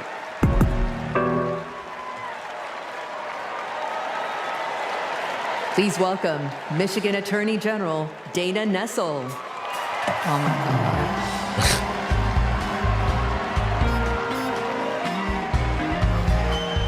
Oh yeah, the Dominion machines, madly craftly. They're gonna pull that shit again. They're gonna have a spike overnight, right? Right. Chicago! He's just gonna all of a sudden win. I'm Michigan Attorney General Dana Nessel. Oh, Attorney General. Oh, this is a Law and Order focus tonight, isn't it? This is is it? Being Attorney General yeah, they're tough on is a crime. tough job, right? But as California's Attorney General, We all know, as Californians, I'm an attorney general. she's held accountable environmental polluters, Oh my sexual God. abusers. People are like, what? Where do they get these people, man? But what really stands out is when she stood up and protected her constituents' freedoms. In 2011, Yeah, she yeah. refused Smack him with the Bible too, Colton. California's ban Get a big one, on a same-sex big marriage. ESV study Bible Study with all the Bible. study notes and shit in it. Makes about 2.5 inches thick, She refused to argue that like a phone some book. families should have fewer rights than other families. And What? not a lie. So I think we're all She set. was We're ready fighting for. families like mine. Gonna make some coffee and roll another dew before Hugo gets here. Now, in 2022, I faced a similar situation when, after Roe v. Wade was overturned, Michigan's archaic abortion ban was resurrected. But Vice President Harris had my back, and she reminded me that protecting people's lives and defending their rights is our job. And just as the same-sex marriage ban was overturned in California, so too was the abortion ban in Michigan. By the way, I got a message for the Republicans and the justices of the United States Supreme Court. You can pry this wedding band from my cold, dead, gay hand. Do you think the Bible is 10 pounds, the one that Jimmy Pruitt gave you, the big Catholic Bible? Oh yeah. And I'm retaining all the water, so We were talking yeah. about whacking people with Catholic the Bible. Family Bible. Family Bible, yeah. The kind that's like encased in. It has that picture, a Catholic picture of Jesus on the front. It was encased in plastic, the plastic that you used to have people put on couches. Yeah. now, America, That kind of plastic. get to be the judge. Okay, so Do we what? go back to the corruption, criminality, and chaos of Donald Trump? do we move forward with Kamala Harris? We know when she takes an oath to preserve, protect, and defend the Constitution, she's actually read it. We know that she'll appoint Supreme Court justices who will protect our freedoms. And let me tell you, Kamala knows you go from the courthouse to the White House, not the other way around. Ladies and gentlemen, I rest my case.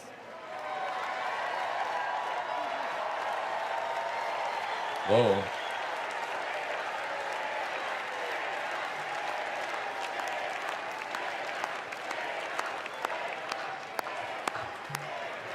Wow. Wow. I just want to say thank you, Attorney General Nessel.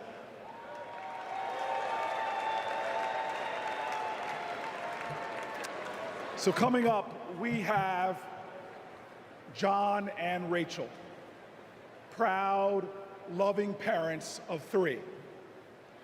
On October 7th, their son Hirsch, a U.S. citizen, was at a music festival when Hamas attacked. He was taken hostage, and he is still being held today, an American citizen. Rachel and John want what every parent wants: to hold their child close, to love on them, and keep them safe. I'm honored to introduce the 2 of them tonight.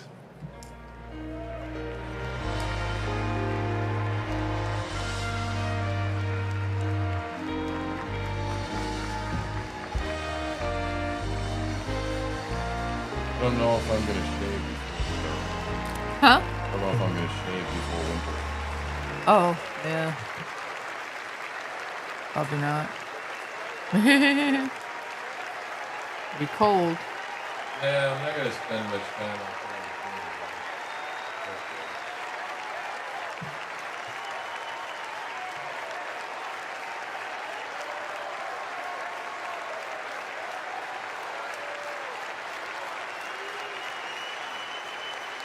Wow.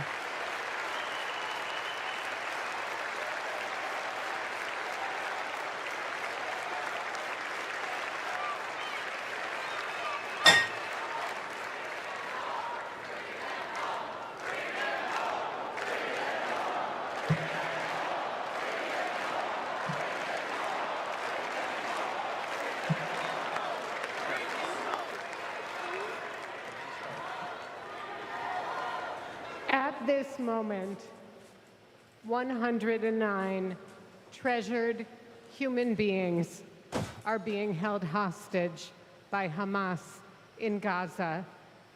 They are Christians, Jews, Muslims, Hindus, and Buddhists. They are from 23 different countries. The youngest hostage is a 1-year-old red-headed baby boy, and the oldest is an 86-year-old mustachioed grandpa. Wow. Among the hostages are 8 American citizens. One of those Americans is our only son. His name is Hirsch. Oh, God. He's 23 years old. And like Vice President Kamala Harris, Hirsch was born in Oakland, California. Hirsch is a happy-go-lucky, laid-back, good-humored, respectful, and curious person. He is a civilian. He loves soccer, is wild about music and music festivals, and he has been obsessed with geography and travel since he was a little boy. His bedroom overflows with atlases, globes, maps, and National Geographic magazines. On October 7th, Hirsch and his best friend, Honor, went to a music festival in the south of Israel. It was advertised as celebrating peace, love, and unity. They also went to celebrate Hirsch's 23rd birthday. Oh, wow. As rockets began to fall, Hirsch, Honor, and 27 other young festival goers took refuge in a 5-foot by 8-foot bomb shelter. Terrorists began to throw grenades into the shelter. Honor stood in the doorway and repelled 7 of those grenades before the 8th one killed him. Altogether at the Nova Music Festival, 367 young music lovers were killed. This was just one of the many attacks on neighborhoods and communities in southern Israel on that terrible day. In total, 1,200 were killed, including 45 Americans. Hirsch's left forearm, his dominant arm, was blown off before he was loaded onto a pickup truck and stolen from his life and me and John into Gaza. And that was 320 days ago. Since then, we live on another planet. Anyone who is a parent or has had a parent can try to imagine the anguish and misery that John and I and all the hostage families are enduring. It's so sad. Yeah, it's an emotional ploy. Rachel and I are comforted to be back in our sweet home, Chicago. We were both born and raised here, and our families still live here. This is a political convention. What's the story here? But needing our The only son hostages in and all Israel. of the cherished hostages home is not Their son a is still political over there. issue. It is Trump a will get 'em home. humanitarian issue. I guarantee you. Well, And they're Trump- trying to arrange it so Kamala saves the day. You know, Uh-huh. brokers a peace deal or some That's shit. like they did that shit with Jimmy Carter, didn't they? Try to do that with the hostages in Iran. They just tried to do that, and then Reagan ended up getting them out. In Washington. It didn't work in We're the end. heartened that both Democratic and Oh, that's good Republican coffee. leaders demonstrate their bipartisan support for our hostages being released. We've met with President Biden and Vice President Harris numerous times at the White House. They're both working tirelessly for a hostage and ceasefire deal that will bring No. Joe Biden is not working tirelessly. mothers, I'm sorry. fathers, No. spouses, Joe Biden is working tiredly, grandparents, and perhaps. grandchildren home, and will We stop got the 6 despair people on Rumble, in man. Gaza. Ooh. Hey, Rumble, yay. Traction. That's fantastic. Yeah, it's wonderful. I like your monkey with the We are headphones. all Yeah. I do. The thinking grateful monkey. to them. Think monkey. That's what he is. We're Timmy the also Think Monkey. profoundly thankful to you, the millions of people in the United States and all over the world who have been sending love, support, and strength to the hostage families. You've kept us breathing in a world without air.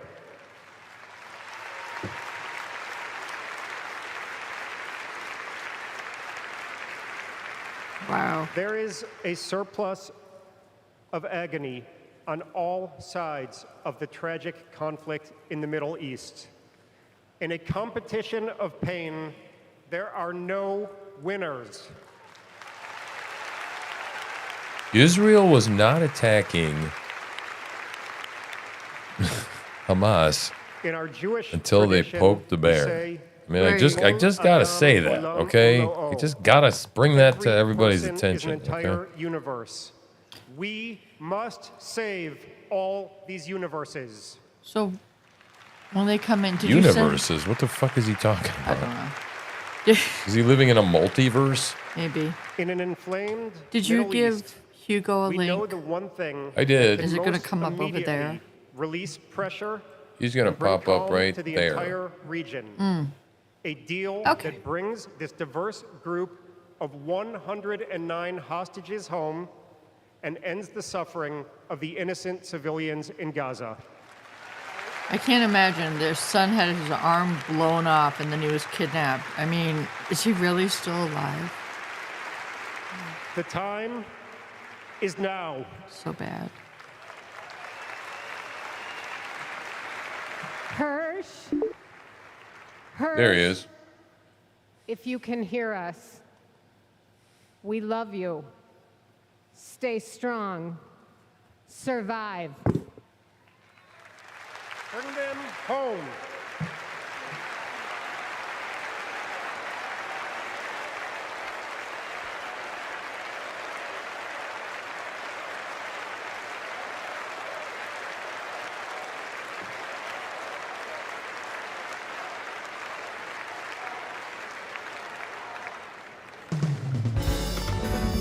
Wow.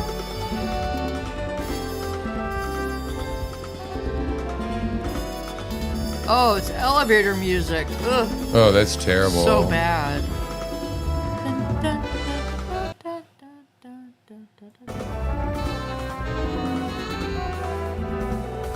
And Tim Walsh looks All right, I'm like gonna mute my mic, guys. You should still be able to hear the DNC feed. Let me know if you do. If you don't hear anything, let me know.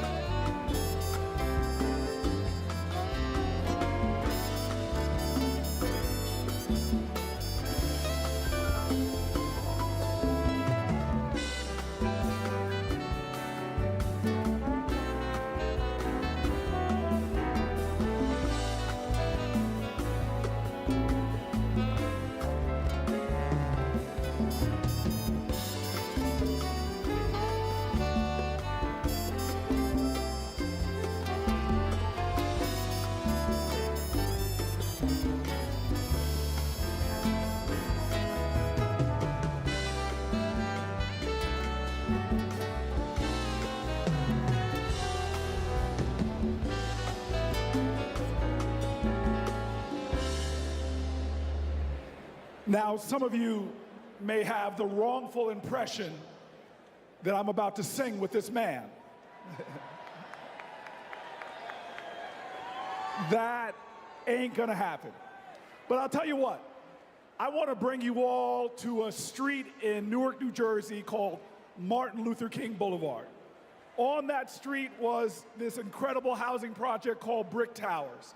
We never mistaked wealth with worth. In those towers was a tenant president named Miss Virginia Jones. Her son was murdered in the 1980s in the lobby of one of those buildings, but she was a woman of invincible joy. And I'll tell you this, I used to ask her, how are you so joyful? And she would always tell me, as church woman, she'd say, the joy I have, the world didn't give it to me. Come on now, come on now. She taught me that you've got to generate the joy, that hope is the active conviction that despair will never have the last word. And so tonight, there are so many challenges in our nation. There are so many problems that we're facing. Heck, if America hasn't broken your heart, you don't love her enough. But yet, we will be joyful warriors. We are going to bring back to the journey of our nation joy. And if there's any tradition in America that has helped us to generate that joy, it has been the artists of America. It has been those folks bringing the rock and roll and the funk, bringing the gospel and the hard rock. Well, tonight we are blessed by one of those great American artists that helps us to cleanse our spirits, to raise our hearts, and to bring in that joy. Ladies and gentlemen, I give you one of the true greats in America, someone to bring the joy to this incredible arena, Maren Morris.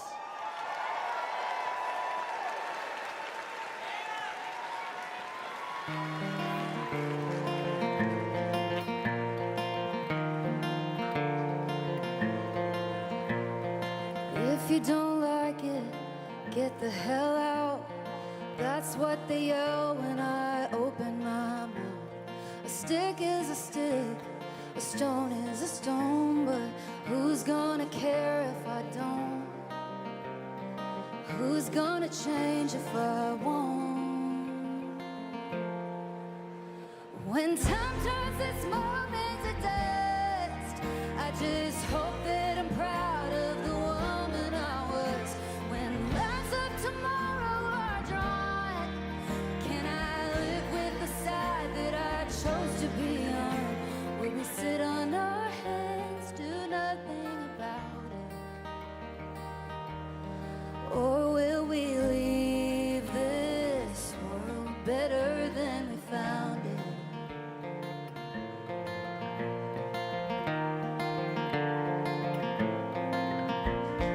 Over and under and above the law, my neighbor's in danger. Who does he call when the wolf's at the door? What would you do? Shouldn't we try something new?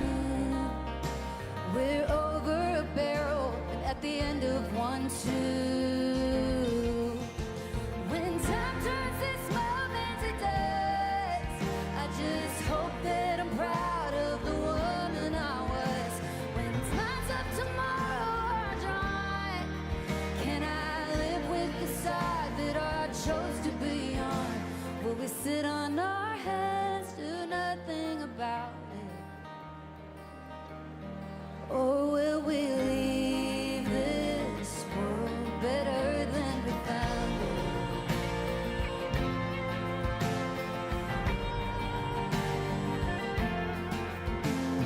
America, America, divided we fall.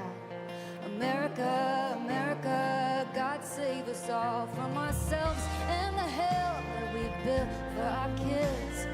America, America, we're better than this. When time turns this moment to dust, I just hope my son's proud of the woman I was. When lines of tomorrow are drawn, can I live with the side that I chose to be on? Will we sit on our hands, do nothing about it? Can we leave this world better than we found it? America, America.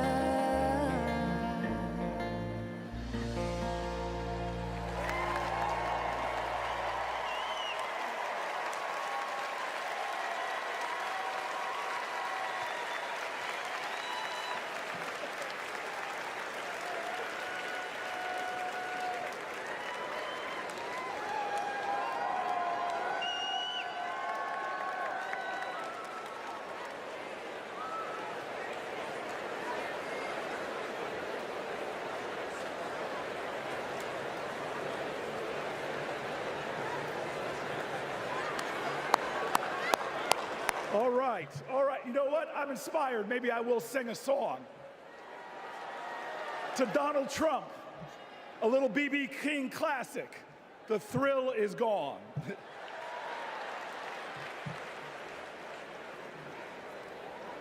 I want you all to know tonight is about joy.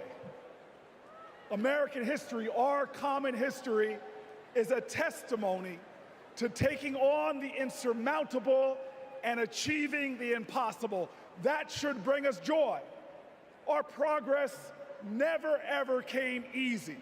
But in America, we do hard things. We built labor unions and small businesses. We created great public education and world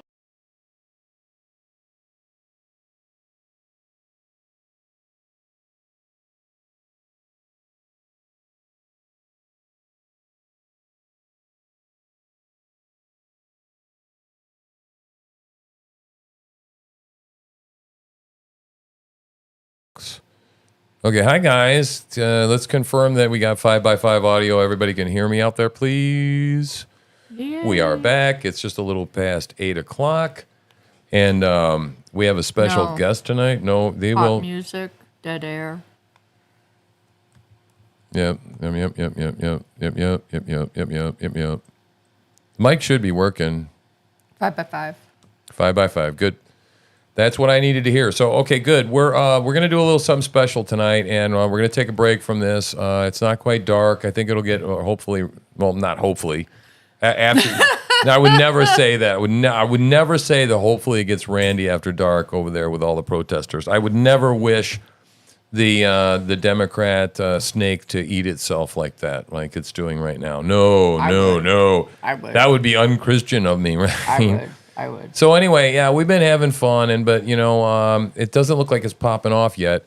And I promised Hugo that we'd have him back on. My friend of mine that I've come to know, HG Goerner, a special guy. He's and I want you to watch this, and I want you to really think about what we're going to do. We're going to watch a little documentary tonight, and I want you to think about this because he spent a lot of time, a lot of effort, and a lot of money to make these films.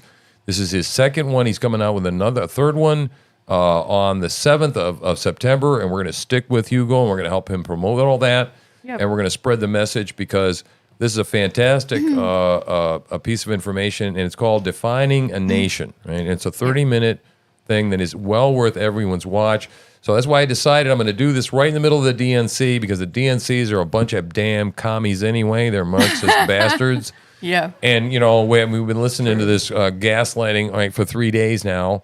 And so it's actually perfect timing to, step in and look at this and listen to this and watch it together. And then we get to talk to Hugo, right? He's gonna talk with us, right? And I think I'm not gonna have his face on the screen, but Hugo should be there.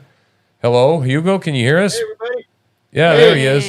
Yay. Hello, everybody. Okay, so we're gonna have Hugo on audio, and Hugo, you just holler. We're gonna watch your documentary now. We're gonna talk about it, and I'm gonna monitor the chat, and I'm gonna tell everybody beforehand that when you watch this thing, grab a notepad, man. Watch it with a pencil and a paper, and if you got any questions, Hugo's gonna be available, and I'm gonna give him pretty much a solid half an hour. We're gonna keep him till 9 o'clock, and you guys, I'm gonna ask him questions that you type in chat.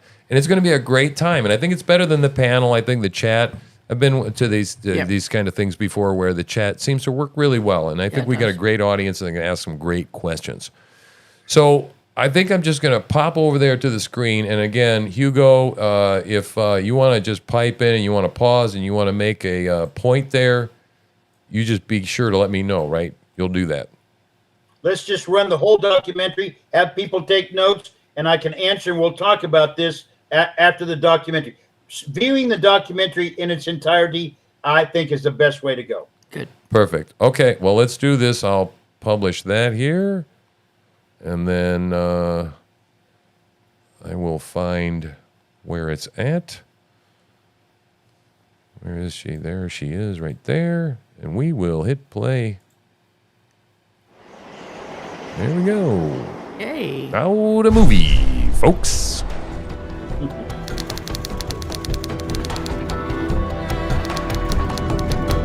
We have no audio.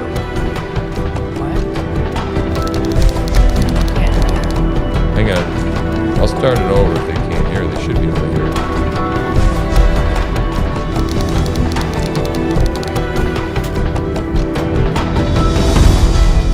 Who says they've got no audio? I do. You have audio. I don't have any audio. I can't hear it. You can't hear it. Okay, they can hear it. They can hear it, but Yeah. you can. Okay. Hugo cannot. Okay, let me see about that. Let me see about that. It should feed back through my mic. Let me see. Let me take a look at my sound settings. I may be able to fix this on the fly. I may not. Okay. But we'll do the best we can here. All right, let me see.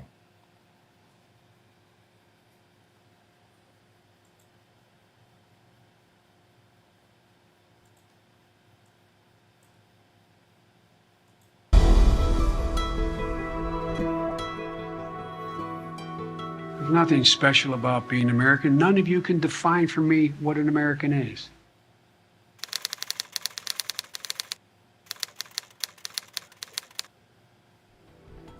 Most Americans today can sense that there is something serious going on in our country.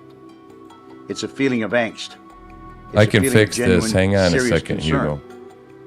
It feels like a war is being waged on us, on our society, on our ideals, on our values. Well, that's exactly what is occurring. A war is being waged, but it's not a war in the traditional sense. This type of war uses neither bombs Can you nor hear bullets, now? yet it is just as lethal. It's called political warfare. It's an asymmetric, unconventional type of warfare. You that can or can't, encompasses Hugo? Various tactical I cannot. strategies, Okay. ideological subversion, Trying. or active measures to dismantle and deconstruct a nation state, focusing on its socio-political and economic values. Ideological subversion, according to Yuri Bezmenov, former Soviet Union KGB officer. Quote, "The highest art of warfare is not to fight at all, but to subvert anything of value in the country of your enemy until such time that the perception of reality of your enemy is screwed up to such an extent that he does not perceive you as an enemy. That is when you can take your enemy out Still nothing? without a single shot being fired." Active measures. Russia's and America's Marxist covert geopolitical operations. Active measures are covert political operations ranging from disinformation campaigns to staging insurrections. It may be interesting to note that political warfare is nothing new. It was actually designed by the Soviet Union's KGB intelligence apparatus back in the 1930s. And it was actually in the early 1960s when John Fitzgerald Kennedy was handed the reins of our nation that it was by his leadership that our nation's strength and resolve became quite clear to everyone on the planet when he sent the Soviet Union's military industrial apparatus back across the Atlantic from Cuba with missiles in tow, for which he paid the ultimate price. He knew the gravity of his decisions. It was shortly after this crisis that our U.S. intelligence and military apparatus, at the behest of John Fitzgerald Kennedy, began an intense political warfare campaign on the Soviet Union, and over a 30-year period, with President Reagan's assistance, America achieved its objective, the collapse of the Soviet Union. But interestingly enough, the USSR was not destroyed, was it? Where did it go? It was fundamentally transformed. It merely reverted back to the Russia of old. The military officers and political hierarchy of the Soviet Union became the Russian oligarchs we know of today. They can hear Now, you. today, the political warfare on America is being waged by Okay, just I a muted handful of Hugo. Marxists Can you hear right Hugo? here in our country. Can Several Hugo hundred just get individuals on in X? our Congress identified by name by my friend Trevor Loudon in his book, The Can Enemies Hugo Within. get on X? Thousands of neo-Marxists throughout our local and state governments, and hundreds and thousands of neo-Marxist organizations that have tens of billions of dollars in donations to spread influence, and much of it illegally. This is a 300-page declassified dissertation on political warfare by a Mr. Dickey and his associates, which outlines in detail the strategic tactical operations involved to achieve the objective, which is the fundamental transformation of our nation. Using a crisis or a natural disaster, the Marxist machine will attempt to usher in a new, more modern, centralized system of government controls and regulations, ultimately to calculate and control all outcomes, and develop going forward a sustainable future for society. There is just one minor setback, however. There will be trade-offs. Send the link. For all the security and sustainability that the government will provide, there will be controls put in place, the likes of which we've seen before, but have chosen to ignore or just put out of our minds. But at least we'll still have a choice, right? Political warfare has several kinds of tactical operations.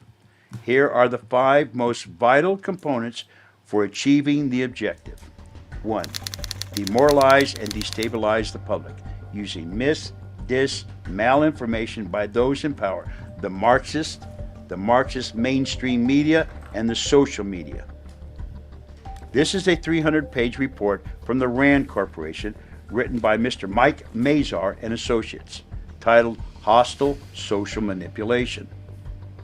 It describes in detail how information is manipulated by the press, the Marxist propaganda outlets on cable TV, and the social media giants to virtually lie, purposely omit, and ultimately influence the narrative. From all the Trump supporters that I talked to who were Trump voters and are still Trump supporters, they go, yeah, you guys are going crazy. He's doing, what are you so surprised about? He's doing exactly what he said he's going to do. Well, and I think that the dangerous, edges here are that he's trying to undermine the media, trying to make up his own facts, and it could be that while unemployment and the economy worsens, he could have undermined the messaging so much that he can actually control exactly what people think, and that is our job. Oh, that's our job. That is our fucking job. Holy shit. Wow. This is about thought management, about what the Marxists believe is important for you and I, the masses, to think about. When these media outlets throw around so much mis, dis, and malinformation with their outright lies and omissions, the public gets to the point where it can no longer discern truth from fiction without a great deal of effort. It is then that the public trust begins to erode. 2. A censorship campaign of immense proportions, like we see happening today with the current administration, to keep information and content from us, knowing that if we had this information, we would be able to defend ourselves in any situation. A well-informed citizen is a well-armed citizen, and the Marxists do not want a well-informed or well-armed enemy. Our society today has been demoralized and destabilized to such a degree that the public trust in our system is virtually non-existent.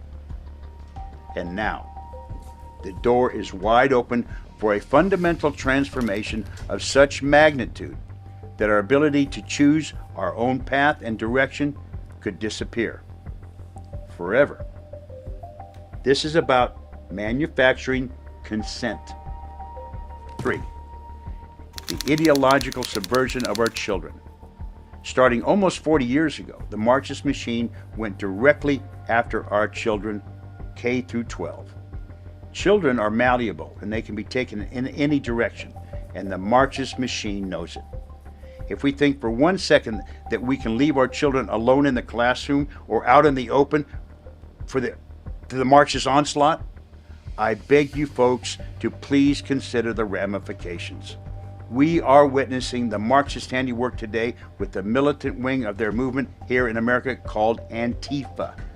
In addition, and probably the most insidious and the most evil, is a psychological tool that has been in use for 4 decades by the Marxists in our education system that can break the parent-child bond and shatter the child's understanding of the love the parent has for their child, and virtually turn the parent into the problem. 4. DEI, diversity, equity, and inclusion control mechanisms throughout American society, federal and state governments, as well as IAT, implicit assessment testing. These control mechanisms are the Marxist machine's thought management and ESGs on steroids. Their goal? Train the masses to walk a certain path or have their ability to earn a living cut out. IAT, implicit assessment testing, is so arbitrary that one slip of the tongue by the person being interviewed could cause them to be removed from the workplace entirely. If you think that is not the case, I beg you to reconsider. It is possibly the biggest threat to liberty ever devised. 5. Our election system. The Marxist machine has been working overtime for almost 2 decades to position themselves to never ever lose another election. 2016 was a fluke, but never again, says Hillary and the Marxist machine. Tens of billions of dollars were bet on Hillary to win in 2016, and Trump literally blew their program completely apart. Yep, they never expected him lost to win. Billions of dollars, and their word and their clout turned into a huge steaming pile of you-know-what.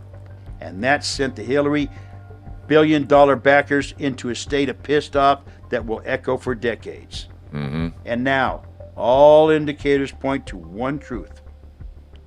For well over a decade, the Marxist machine has been registering people to vote at a clip unprecedented in U.S. history.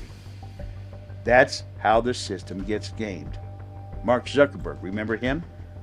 He threw almost $500 million at a get-out-the-vote campaign.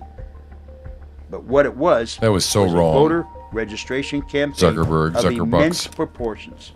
Starting in June 2020, when Mark donated all that money He's an to alien. nonprofits, the machine was registering people at a clip Data. of over 30,000 people every single day. That's crazy. 5 months later, on October 26, 2020, Mark Zuckerberg declared, for the record, his money and the machine's efforts had registered over 4.4 million people. From 2012 to 2020, an 8-year period, the voter rolls in this country swelled by over 45 million people. During those 8 years, the Marxist registration machine had added approximately 30 million new Democrat voters to the rolls. That's over 10,400 new Democrat voters put on the voter rolls every single day for an 8-year period.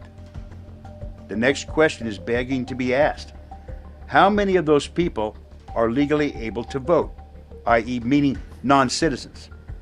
To find the answer, I did my own survey. I called 250 county registrar's offices across this country and asked them how they check the citizenship of a person registering to vote. Every single one of them answered me in the same way. They said, sir, quote, basically, we rely on the honesty of the person filling out the registration form. Oh my God. Today in America, there is no database to check the citizenship of a person registering to vote in our elections. Right now, there are approximately 50 million people in America living and working but are not citizens. He hasn't seen it Yet. Fine. All indicators point to one conclusion. It's one or the other. Approximately I'm just gonna half talk to of him those and 50 change the million setting until- non-citizens are voting in our elections. The election scales have been tipped so dramatically by the Marxist registration machine, it's no wonder Americans can no longer trust the system. On day one of our elections, the Democrats can count on 60 million votes by midnight the day of. By 6 a.m. the next morning, they can easily scrape up another 15 or 18 million votes. The conservative base is playing catch-up right from the start. Now for the solutions, ladies and gentlemen. Restoring the public's trust. This is where we have to take this. These are the solutions. 1. The Marxist assault on our children must be fully exposed for what it is. Starting at the federal level, trickling down to every town USA, all sexual content in textbooks, school libraries, and K-12 classrooms is forbidden. Let's let the adults deal with the smut. We're up to 9. All references to any sexual content under the guise of health care is removed permanently, never to return. Classrooms are for educating. All classroom hours are monitored, recorded, and archived. Any references to inappropriate content are flagged by algorithms. If any educator tries to inject their political views, the administration puts them on notice. Social justice views are to be left out of education, preferably. Yeah. Just teach the children how to read and write, please. Health and Human Services and gender-affirming care within our schools administration with regard to our children and adolescents is removed. gender-affirming care is not health care. An entire industry has cropped up from this, and it has no peer-reviewed science to substantiate its practice. No, it doesn't. Our children it breaks the Hippocratic are being oath. experimented on, and this will cease immediately. Any transitioning aspects or concerns are to be left to the parent. Federal and state and local governments are removed from the parenting of our children. 2. The censorship of information by government agencies and the use of mis, dis, or malinformation as an excuse to keep content from the American people is no longer acceptable. Social media outlets are not immune. Any and all references to this activity will cease immediately. If it continues, every possible legal means at the people's disposal will be used to prosecute those who do not comply to the fullest extent that the law allows. Free speech, all of it, is the very foundation of liberty and progress. Without it, mankind ceases to progress. Even our enemies deserve to be heard. If we silence them, we will never hear them coming. 3. Removal of all DEI initiatives across the board. Any and all diversity, equity, and inclusion initiatives are removed from all government agencies nationwide. IAT, implicit assessment testing, shall be removed as well. These are nothing but control mechanisms that extinguish liberty. 4. Close and control our borders immediately. A nation without borders is not a nation. Start controlled legal deportations ASAP. Those here illegally or otherwise that pose a threat to our society, either economically or politically, are sent back to their place of origin. These migrants are being used as pawns by the Marxist machine. Everyone in America is acutely aware of the crisis at our border with Mexico. Anything short of closing our borders is a recipe for disaster. 5. ROV. Hashtag ROV. Reclaim our voice. Elections across this country are to be conducted with state voter ID. If a person wants to vote, they must prove they are a U.S. citizen. By September 2024, any person that wants to vote in any election must have re-registered to vote and received authorization in the form of a real ID, state ID, and license. These are the 5 main topics that must be addressed immediately. And let me be clear on this one final topic. Our government works only when we have the people running it are working to serve the people, not themselves. Just 5 years ago, our government was working just fine. What the hell happened? What happened was the Marxist machine put the Biden administration in the seat of power. As the founder of EPAC LLC, my team and I are in the early stages of setting up a citizens commission to collaborate with federal and state agencies to secure our election system in America and close our border with Mexico. We want action from our elected officials. And to those that can hear us, America is closed for business until further notice. The only way to preserve our great nation is to restore the public trust. The only way to restore the public trust is for our elected officials to show us they can be trusted. I want to tell you, Gorsuch, I want to tell you, Kavanaugh, you have released the whirlwind, and you will pay the price. Congressman, before we go any farther, because I want to draw a distinction, since we've been saying here that some of the facts can get muddled here in the president's language. I want to make sure we're being precise in our conversation. Can you agree that there has been no evidence of collusion, coordination, or conspiracy that has been presented thus far between the Trump campaign and Russia? No, I don't agree with that at all. I think there's plenty of evidence of collusion or conspiracy in plain sight. These lies, these threats, come directly out of the Marxist political warfare playbook.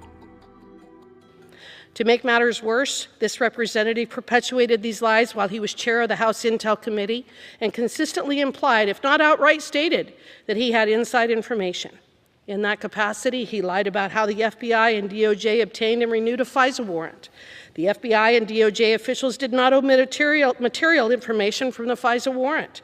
How the DOJ used the Steele dossier, what was collected via the FISA warrant, the FBI's vetting process for the Steele dossier, that he had an alleged smoking gun showing that President Trump colluded with Russia. And if each of these claims has proven to be false. But the lies have continued. In fact, they have become compulsive, and they continue right through to this very day. The lies weaken this body, and if left unchecked, threaten the rule of law, our election integrity, and the civil rights of his targets. The words and actions of this member were dangerous and untrue, knowingly untrue.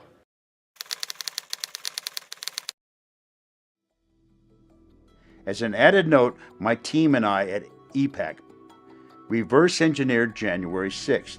Cut out all the noise. Make no mistake, January 6th, 2021 was a Marxist tactical operation. A breach of the Capitol on that day was the only way to keep President Trump's objection to the electoral vote count from succeeding. The Marxist machine had 2 months to design a coordinated production, a tactical operation. Question: what would have happened if the breach never occurred? Trump had the 10 votes to call for an audit and an investigation. If no one breached the Capitol, our nation's landscape would be completely different today. The Marxist machine knew exactly what they had to do. Pay very close attention to the next 12 to 14 months. The United Nations has aligned itself with the current Biden administration for its SDGs, Sustainable Development Goals. Under the guise of a natural disaster, the Marxist machine in this country is going to attempt to usher in a new, more modern, centralized system of government controls and regulations and take ownership of this nation to calculate and control all outcomes and ration out the nation's resources. We are witnessing a global struggle for the balance of power. A radically new kind of computer may change civilization as we know it. Well, I want one of those. Between China, between This guy's IBM, weird looking. Google, Microsoft, Honeywell, because the nation or company that does this will rule the world economy. The Marxist machine in this country wants to secure our future. They want to build us a wonderful utopia. Everyone in America will reap the benefits of the wealthiest nation on earth. However, with all those wonderful benefits and security comes a price. At this point, the American people are past the fear of COVID. They're wide awake now, and they're angry. The Marxist machine this day has been put on notice. The people will be the deciding factor going forward. The next 12 months will define this nation. Will it be the America we love? Or will it be the America the Marxists want? The United States Socialist Republic.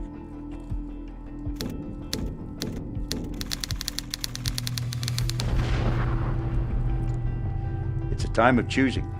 Yep. While we still have the ability. We can win this war.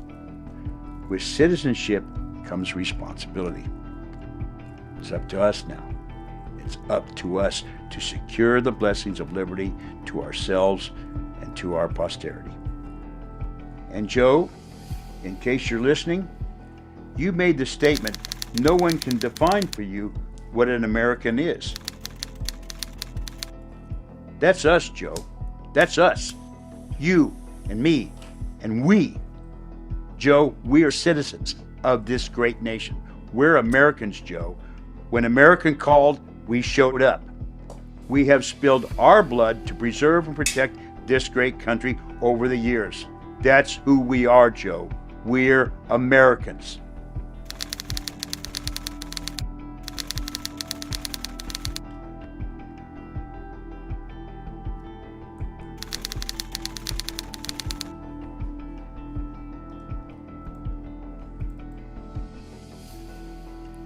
Very, very nice.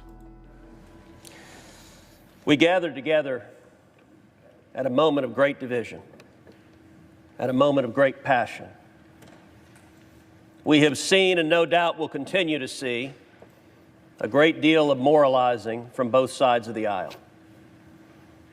But I would urge to both sides perhaps a bit less certitude and a bit more recognition that we are gathered at a time when democracy is in crisis.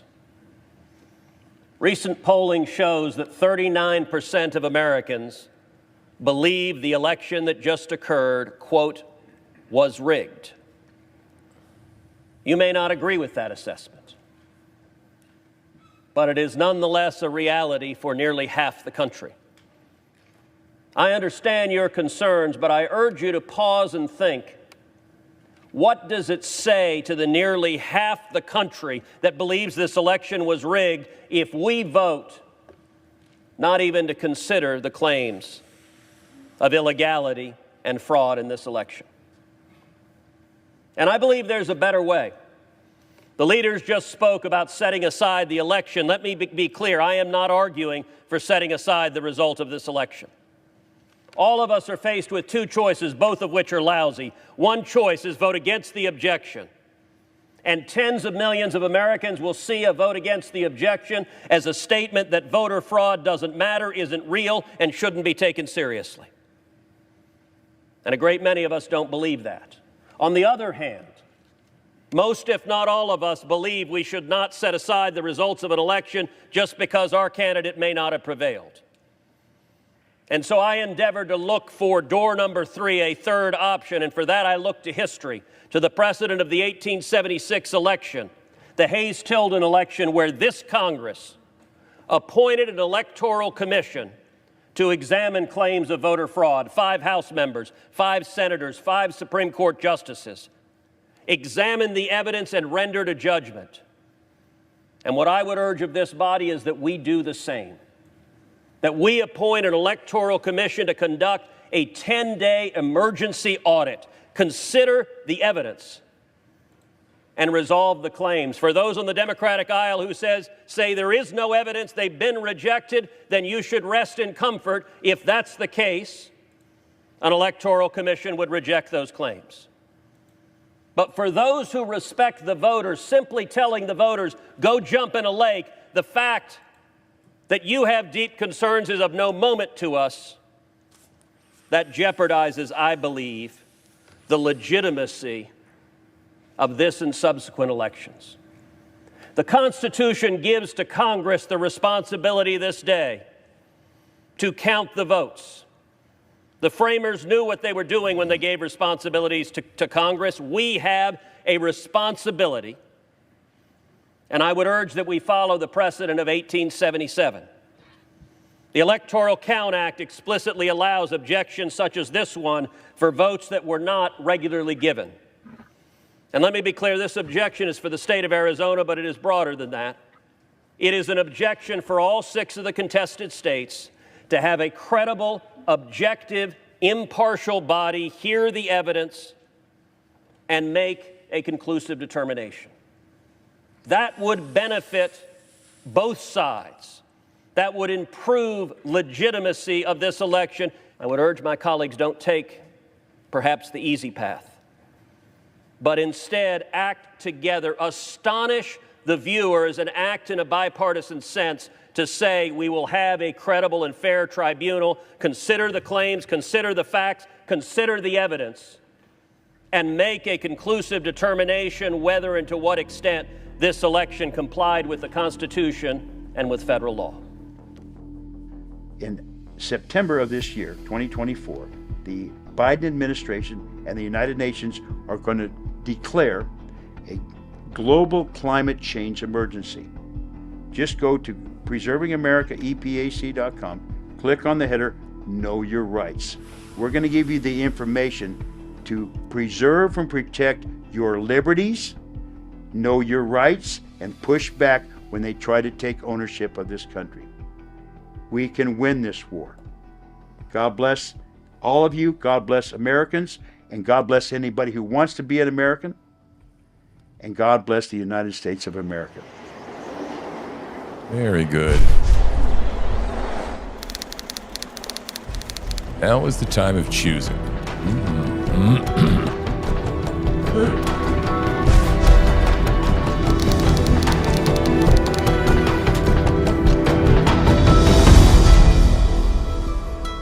Yeah, man. Hey. I would have to say, well done, right?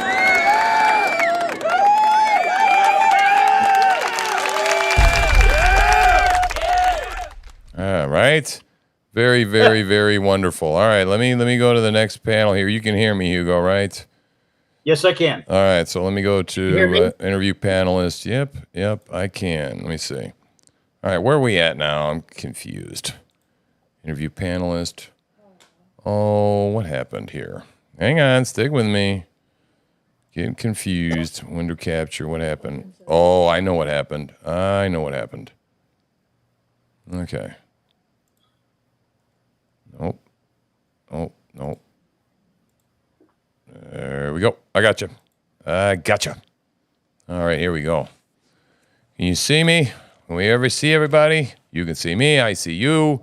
Everybody else out there sees. We can hear.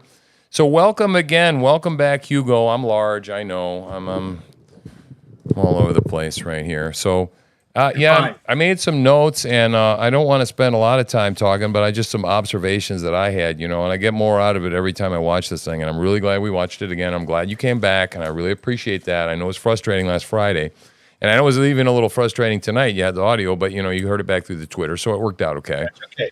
We're working out. We're pushing all this technology. We're on the cutting edge of it, right? So, one of the things that I noticed was, I think we really did lose our children, and that's something personally for me that I had, is that I wasn't paying attention. And even in the Bible Belt, I sent my kids to school where already this woke mind virus already was there. This cultural Marxism was already taking over this whole nonsense. And I think that one of the things that's really, really important is the homeschool movement. And maybe even we were talking to, I think I was talking to Roland the other day, who had the great idea about taking funds that were, like whatever, $12,000 to $15,000 per student, right, and pay that back to mothers that homeschool, right, which I think would be a great way to go about putting education back in charge of parents' hands, because people like the money, right?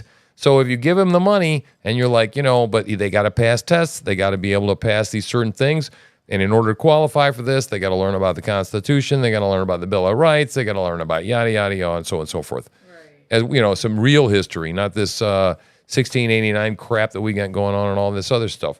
I want you to explain to me a little bit more about implicit assessment testing, because I never heard of it before, and I haven't looked it up, and I want you to definitely touch on that. This question I have. This whole, I don't remember what it's called, but Congress, I think, needs to act on this, whole business about censorship, whether or not these social media places are platforms versus publishers, right? That makes a big difference. And I agree, man. I know that there's problems with the whole advertising, and people don't want to see their content up next to other stuff.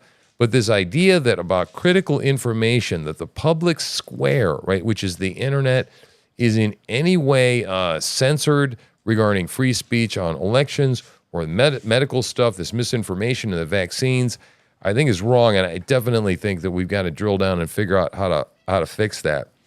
The question that I have as well is the Project 2025. Does it have some of these 5 principles and solutions you talked about? Now, I know that Trump's kind of, disavowed it from him, but I was just curious if you know that, because I'm not familiar with 2025 There's a all that reason he much. disavowed it. Yeah.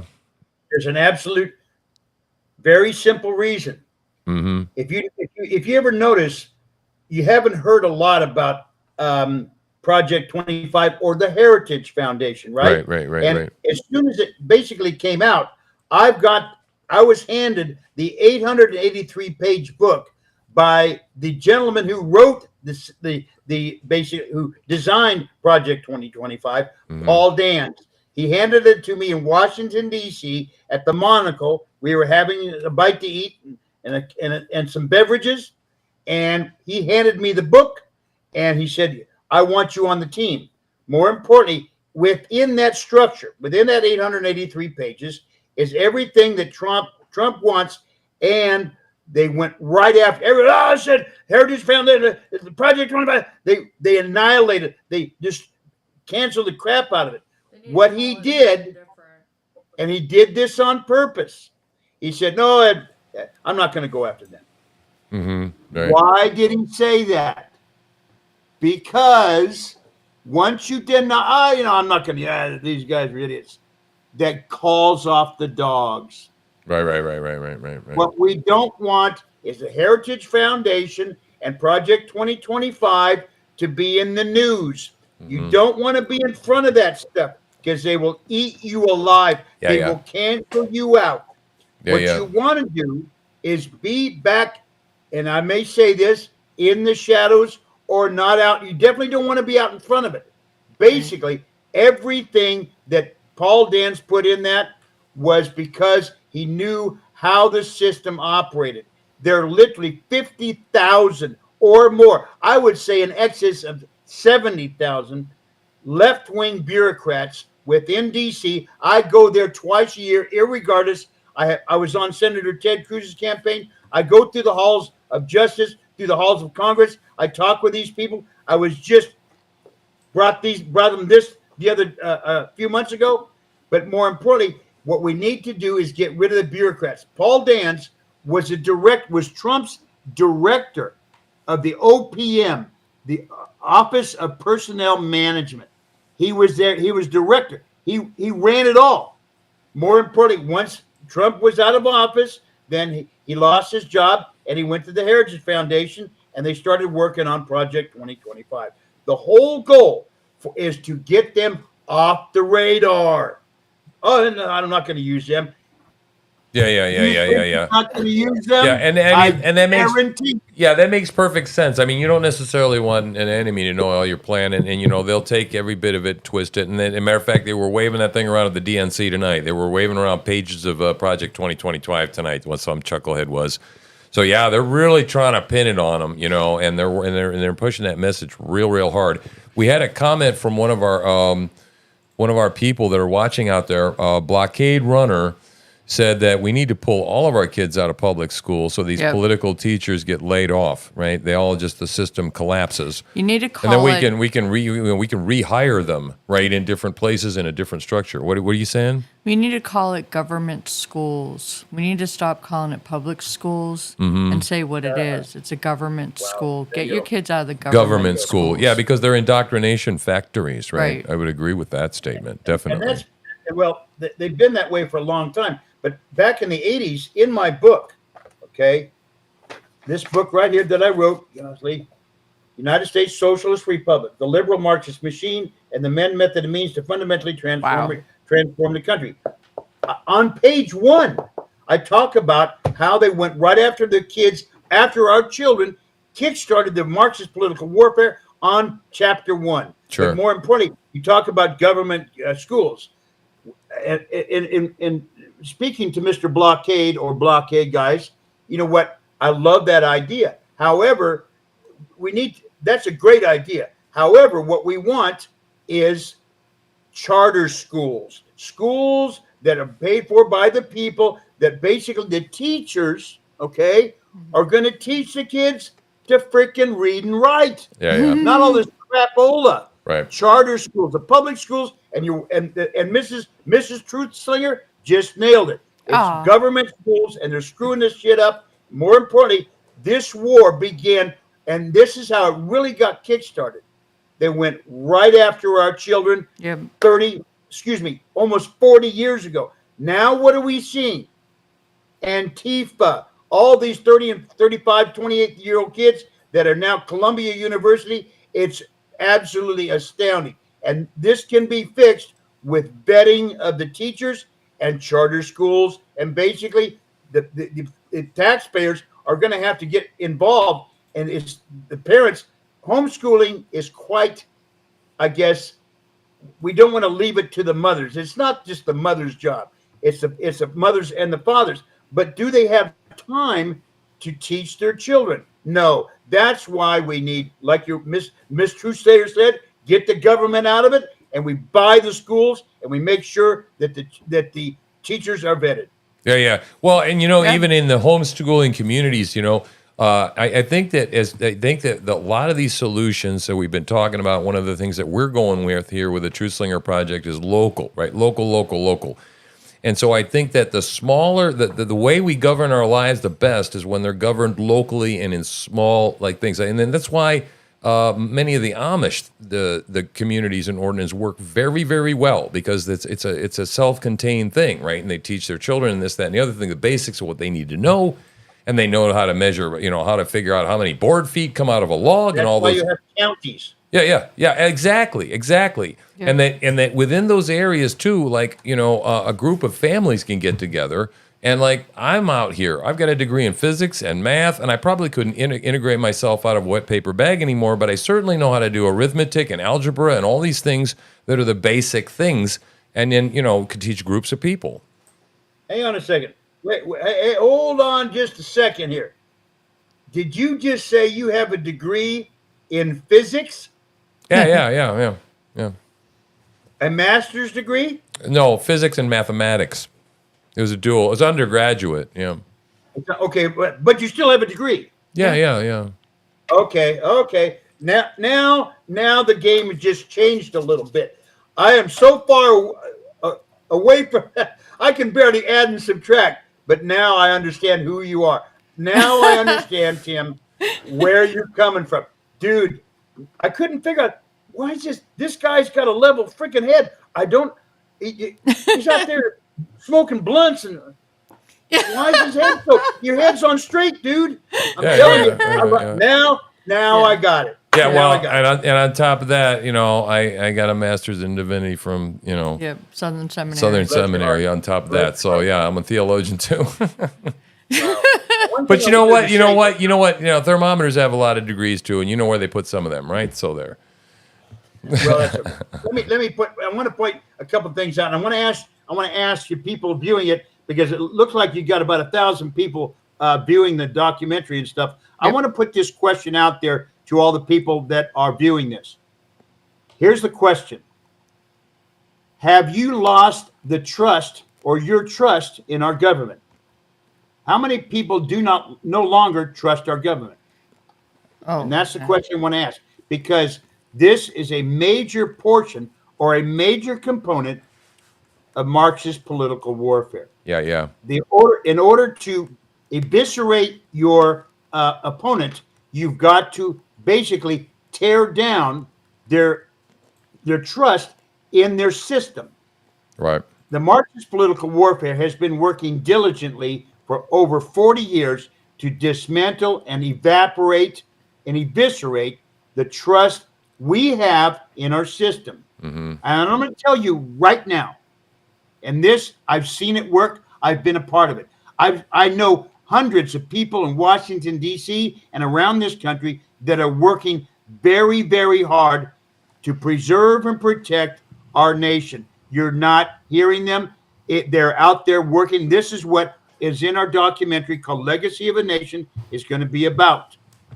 The public trust has been eviscerated, and that is the major component of Marxist political warfare, because there in our documentary in The Legacy of a Nation, there's a guy, and I'm not going to tell you, you got to go watch it in September. He actually says the public trust has been eviscerated. When you've done that, when that has been accomplished, it's the game's over.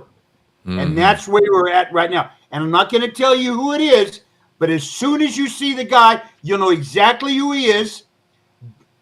More famous than Tiger Woods, okay? But he says when the people no longer trust our elected officials or our government, the game is over. And that's what has happened. And I'm going to tell you right now, don't lose your trust in the system. Just 5 years ago, 6 years ago, our trust was intact. The government and the United States system was working on all 8 cylinders. Mm-hmm. When Biden got put in power, everything went south. This is part of the Marxist political warfare in this country. And guess what? We are going to get this war straightened out. We're going to get this country pointed back in the right direction, we need 12 years. Because back in 2004, a guy named Rob Stein went right after certain counties in certain states, and he basically took away our voice. You know, you wanted to talk about ROV? We'll talk about that later.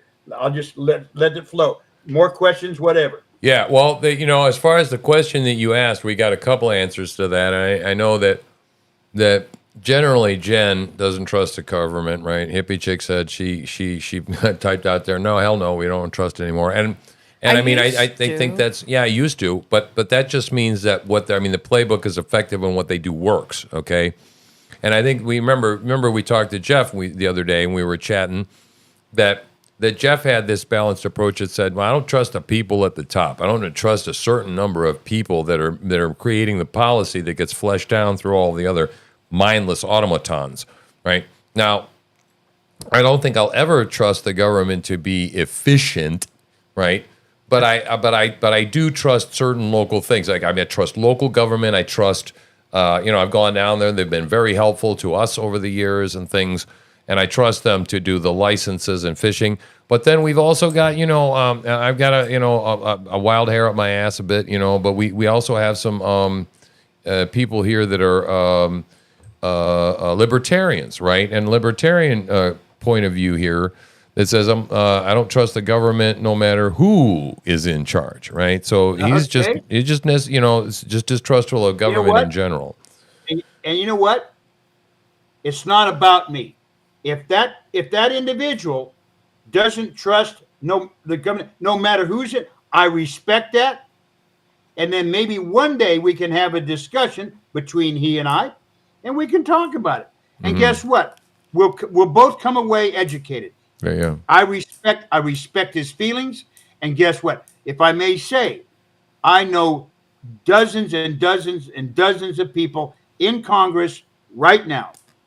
In fact, the best way I can tell you, these people are fighting hard to preserve and protect our country. And guess what? They're the ones that you don't hear about. And I'm going to give you this one note here. Just about 2 weeks ago, here in California, Associate Supreme Court Justice Neil Gorsuch was giving a speech, a lecture at the Reagan Library. When I was there with like 5,000 people. And I'm a credentialed member of the press. I was not allowed to answer any questions because he can't take questions. He can't get involved in politics. But more importantly, when he was speaking, he was talking about his book. It's called Overruled: The Human Toll of Too Many Laws. The government is majorly bloated, and this is why this young man doesn't trust our government anymore. It has gotten way too huge, and the regulations are unfreaking believable. Yeah. Got to get this down. But more importantly, when Gorsuch was speaking, not a person in that hall, 5,000 people, nobody was breathing. You could literally hear a mouse fart in that son of a gun. Yeah, I walked away after he spoke for an hour. Everyone in that room, especially me, walked away with new hope. This is a guy that's going to take us in the right direction.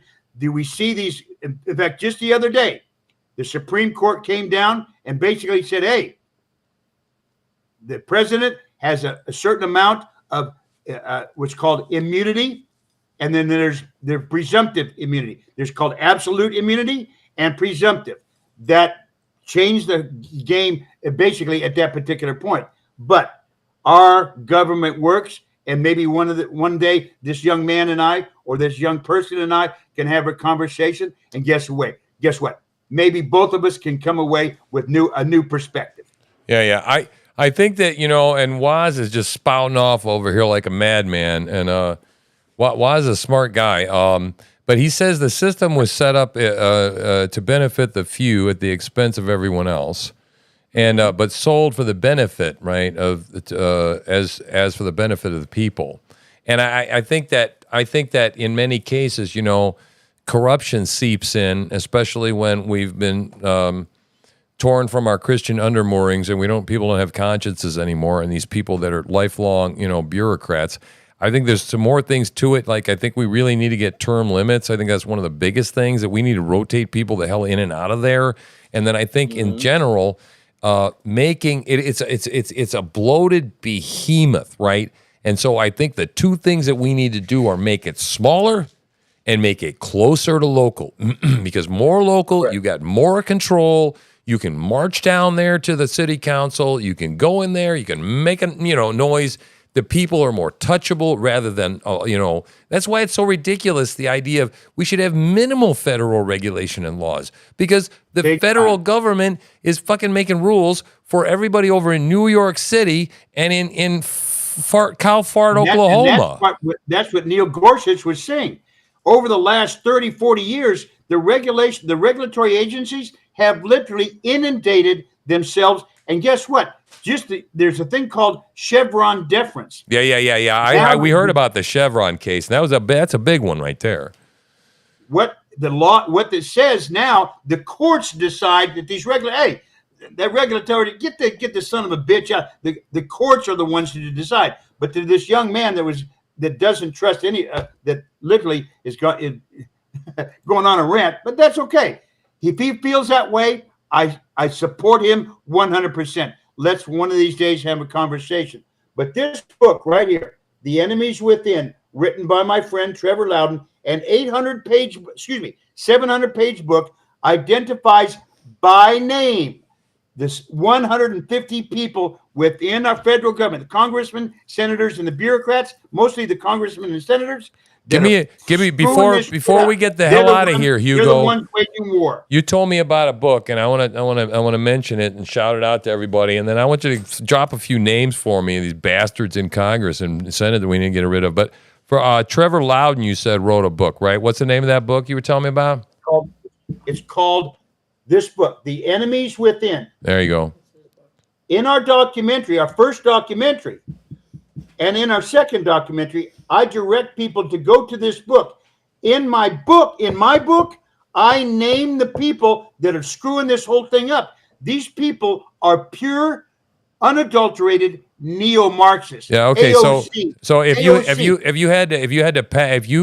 you had to pack up like 5 people with boxes right now that would make the most impact, that's the only 5 people you could get rid of out of Congress and or either the Senate or the House side. What 5 people would you get rid of? Schiff, Schumer, Pelosi, not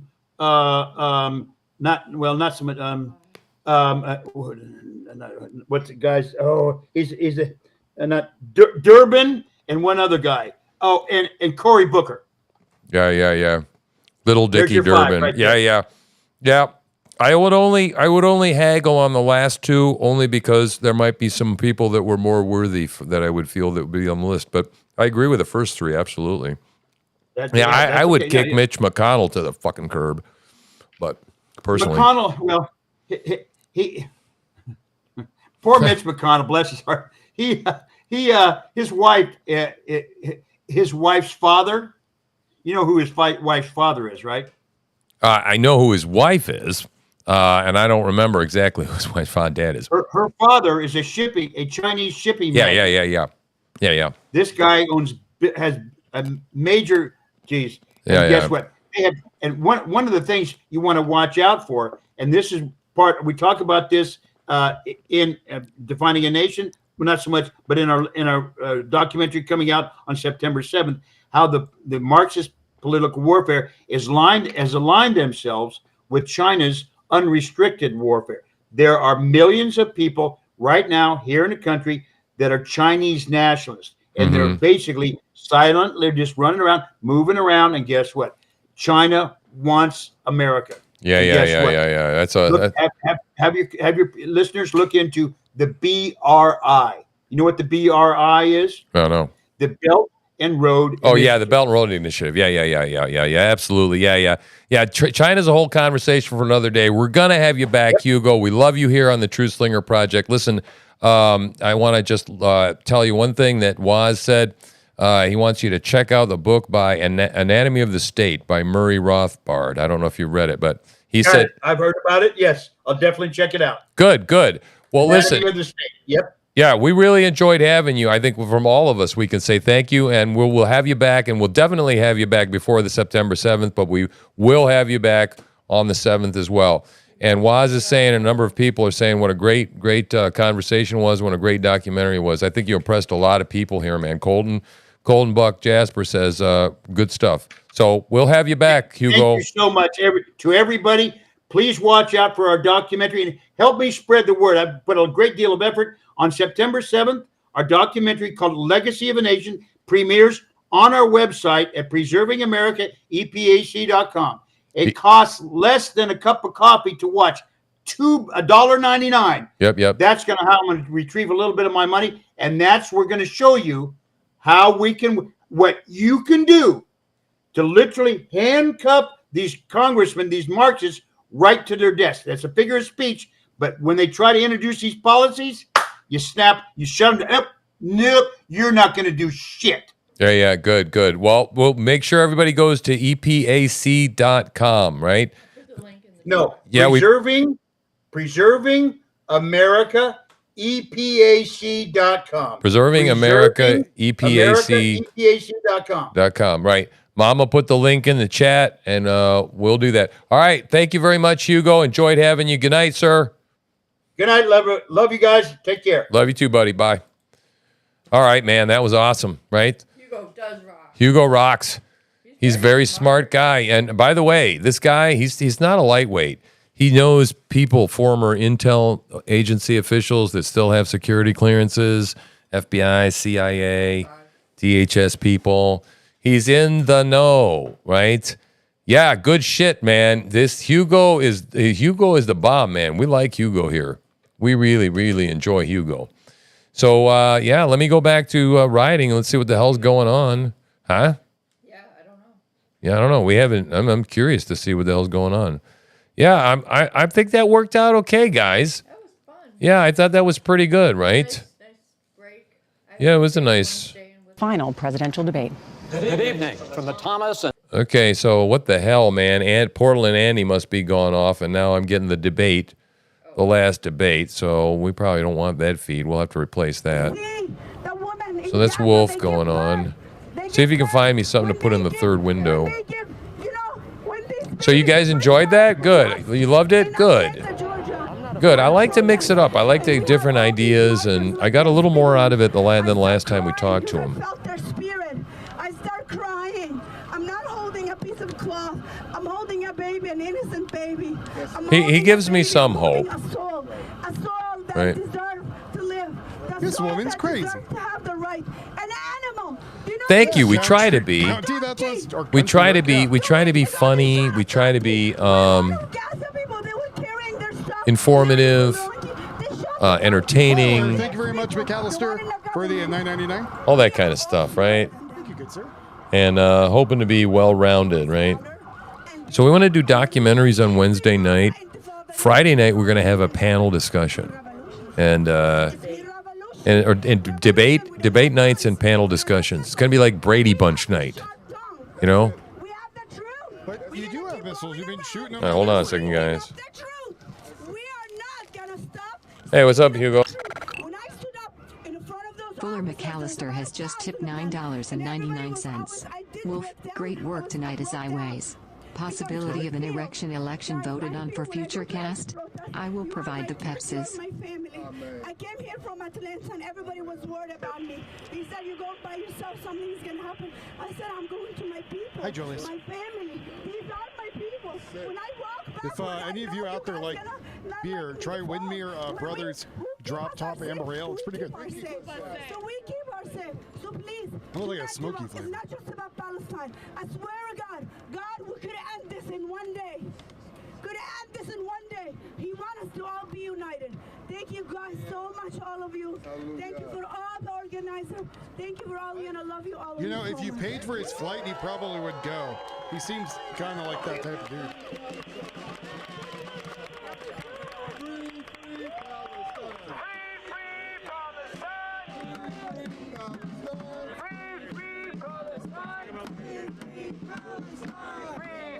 I don't know if it's over. I think it's just changing shifts. Well, my name is Rabbi Michael. No, I didn't. Human rights activist here in Chicago, and I stand in solidarity with the Palestinian community. Was it pretty What funny? we have heard is a mother crying out of what they have seen these atrocities. The atrocities of seeing loved ones murdered inhumanely. And this is a call of action. Everyone should feel a sense of empathy for these families. Empathy for their loved ones, mothers and fathers ripped to their families, little babies destroyed, for senseless acts of violence. I heard earlier someone talked about democracy. You can't talk about democracy and being a war criminal. You cannot be talking about democracy, aiding and abetting this crime and not arresting that Netanyahu killer cop. It's calling who he is. And so I'm standing here with these families and with the Palestinians in solidarity.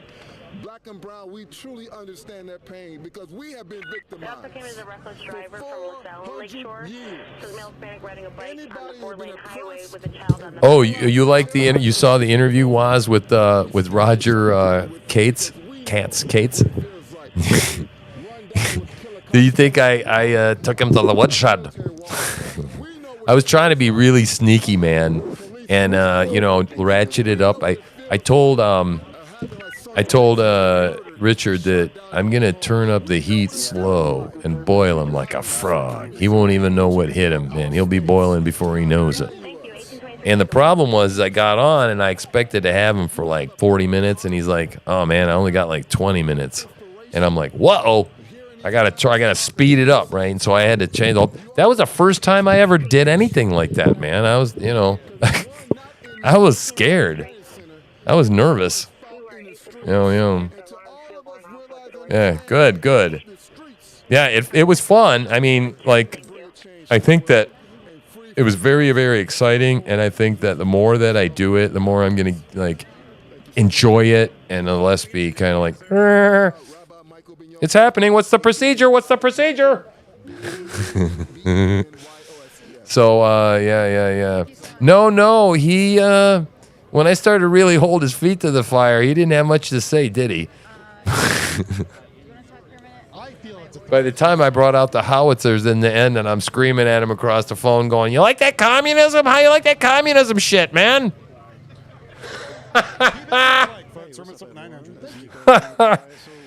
Yeah, Orange Man bad. That's all he wanted to do. Yeah, I asked him at the end, man. I'm like, hey, dude, please tell me why. I mean, you're doing an organization called Republicans for Kamala. Give me some reasons why I should vote for Kamala. Just one.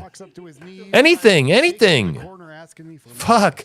I had a whole list of questions prepared, man. I had Richard send me some, and then I made some, and I made them in order, and I made them in escalating order. And you know what? I've come to the conclusion it was good that I did all that shit, but you know what? Then throw the fucking notes away and just go with it. Because you got to take a blank piece of paper and then listen to what the fucking guy is saying, right? And I'm just thinking, and I'm just like waiting for this guy, right? And then he goes, at one point he goes, and at this point in the game, policies don't matter. We just need to vote because he's a threat to democracy or some shit like that. And I'm like, oh no, you didn't, some bitch, you. I'm gonna get you now. I said, excuse me, I'm a little bit concerned, man, that you're not into that policy stuff. That doesn't matter. And then I find out he did the same thing with Janet Mills. I'm like, oh, you're mine now, bitch. Yeah. Oh, God, man. When he pronounced, he did, there's that black guy. I can't remember his name, but I hate that guy. Michael something or another. He's a preacher, and he was on CNN or MSNBC. I think he was on CNN. And he gets on Nancy Mace. He gets on her shit about how he pronounced Kamala's name, right? Because he said, I always say Kamala, right? I say Kamala. I just do. I've always said it that way. I heard it that way. And it's frozen in my brain that way. And I'm not going to fucking change it. Okay? Some people call me Bodnar. Some people call me Bodnar. Don't give a fuck. Okay? His name is Katz. He wants to pronounce Cates. I asked him how he fucking wants to pronounce. That's great. I did him a favor. But you know what? I'm not going to get all bent out of shape if somebody doesn't say my name wrong. Even if they say Mr. Boner. right? Fuck you. Who cares, right? I'm not that insecure. But yeah, he goes to just like that black guy, man, goes to that race card. See, that's just your white privilege. That's the way that people like you treat people of color. You just don't care about them. You disregard what they want to be called, and that's fucking racist, right? And I'm like, oh man, you did not even know. It's not Warnock I'm talking about. No, I'm not talking about Warnock, Denise. I'm talking about this other guy, man. He's a pundit. Him and that other woman, we saw them on a panel discussion. I wish I could figure out what that guy's name is. But anyway, no. He goes, it's Kamala. I'm going, oh man, you virtue signaling son of a bitch, you. I'll call her whatever the shit I want to call her, man. Yeah, man, Denise in the house, man. Yeah. So we had a good time, man. Oh, sorry. I wanted to celebrate Denise being in the house, right? Good stuff, man. You know. Well, I turned you off because you were before. There was a reason. I don't remember why I needed to turn it off for a minute. But no, it wasn't because I don't want to hear you. Well, you took your headphones off. No, you hung your headphones up on the speaker, and it was bad. It was had feedback. Oh. Miss, I'm not an audio engineer, and I'm half deaf. Hey, I'm half deaf. So, right? Yeah, Warlock. Yeah. Ooh. Warlock the preacher. And he's not supposed to be in office either. And neither is that other guy, Ossoff. Ossoff, John Ossoff. Yeah, I'm sure he's working his ass off over there in Washington, right? Fucker. So yeah, all right. So I took this guy Roger, this fake Republican, this rhino. I was screaming at him at the end. You know what a rhino is, there, Roger? You know what a rhino is? You know what that is, don't you? Are you one of those? Are you one of those? And so and about Kamala, and let's talk about Kamala again. Yeah. So like that, she's against price gouging. Aren't those price controls? Isn't that communist? Do you like communism, Roger? Oh, no. You don't like communism, do you, Roger? What? What's that guy's name? Hakeem. He's quoting scripture. Oh, God. Hakeem Jeffries? Yeah. Oh, God. Ugh. Yeah. One of these days, one of these son of bitches is just going to fall down and be eaten by worms, just like in the New Testament. Yeah. Maybe burst into flames. Or like that comedian. Remember when she mocked God and, bang, fell over? I know. Yeah. She said something about having STDs or something, and Jesus likes me the best, and she flopped over. Yeah. Cracked her skull open, too. Yeah. Yep. So, yeah, man. Oh, I'm glad you liked the interview, Denise. I had freaking fun doing it, and I can't wait for my next one. We're already planning shit. We're all scheming. It was like doing a prank phone call, right? Tell them what we might do. What we might do? Well, we were thinking about calling an abortion clinic and seeing if they'd come pick up 13-year-old Jennifer for an abortion and see what they say about that. That might make a good recording, Maybe we can get our local abortion clinics online. And what was the other thing we were going to... maybe voting, maybe something about immigrants or something. No, what was it? There was one other thing we were thinking about doing, some investigative reporting. Right? I don't know, but now would be a really good time for people to give us some ideas. Yeah, give us some ideas about places we can call, because we got voice disguising stuff. He was. He's so sweet. Yeah. We got all sorts of stuff. So we want to do this Truth Slinger Investigates, man. Yeah, it's fun. It's fun. It's fun. We always wanted to be in. We were going to be a private detective team at one point. Yep. We really looked into it, and I looked in. I used to be a PI. Yeah, but then I couldn't carry, and I was like, okay, can't carry. That ain't no good. So wasn't it funny that Hugo starts waving his hand when I'm telling him about it myself, and he goes, "Now it makes sense. You have a degree of physics and math, and you're sitting over there smoking big old blunts all the time." He couldn't figure out why I was still lucid after smoking all this pot 24 hours a day, 7 days a week. Yeah. It's funny. He's a little genius. And I'm kind of wired a little, tight. I just do this to just relax a little bit. So yeah, We man. could do something about DEI or transing. Yeah, we could do something. That's it. This state, Maine, is supposed to be a destination thing Yeah. for transing kids. Right. We are going to look into that. We're going to do some investigative reporting on that transing shit. So we're coming from like New Hampshire or something. Yeah. We're coming from New Hampshire. Give me some ideas, guys. You give me the ideas. We'll make them work, man. Give me the scripts, right? Give me the general idea of who I should be investigating, and we will do this shit, man. Man, and by the way, Colton, your dive on that on David Patrick, okay, was incredible. Okay, you should probably be an FBI profiler, in my opinion. I read that. That was so helpful to me, dude. And what's so cool, this is serious, man. Everybody who is coming to this project is bringing something almost, right? yeah. Almost everybody, either they're bringing financial resources or they're bringing research capability, some skill set they have, graphics design, right? Website design. We're still waiting on that. Somebody's going to come out of the woodwork on that, right? And then we got Richard. He's like, I thought he was just going to get him to be a booker. Oh my God. He's going to be something else different, Richard's completely. like- That he's a jack of all trades here in this thing, and he's just full of the passion, right? He's the thing that drives this thing. He gets me excited, and when I get excited, then I want to go do stuff, And by the way, I want to shout out to Richard here, okay, at Unquirer. I need to tell you that guy is one of the most selfless people I've ever met. This guy takes $100 out of his pocket, okay, in order to get a super chat and call in someplace and be able to make a change in the world, okay? He takes his own money that he earns at his job to do stuff like this. And he's taken time, and his wife, he finally had to have a night with his wife last night because he's so into this TruthSlinger project. And he's like, he's going to come home from work, and he's probably going to stay up cutting up this Roger Cates interview. And he's trying to get it over to the main wire and get their attention over there, Big Steve. So so that guy Cates is on Twitter, but he hasn't posted since 2012. Oh no! But his picture's up there, so. Yeah. Well, I think he's going to learn how to vet his interviews a little better from now on. Yeah, you think? Yeah.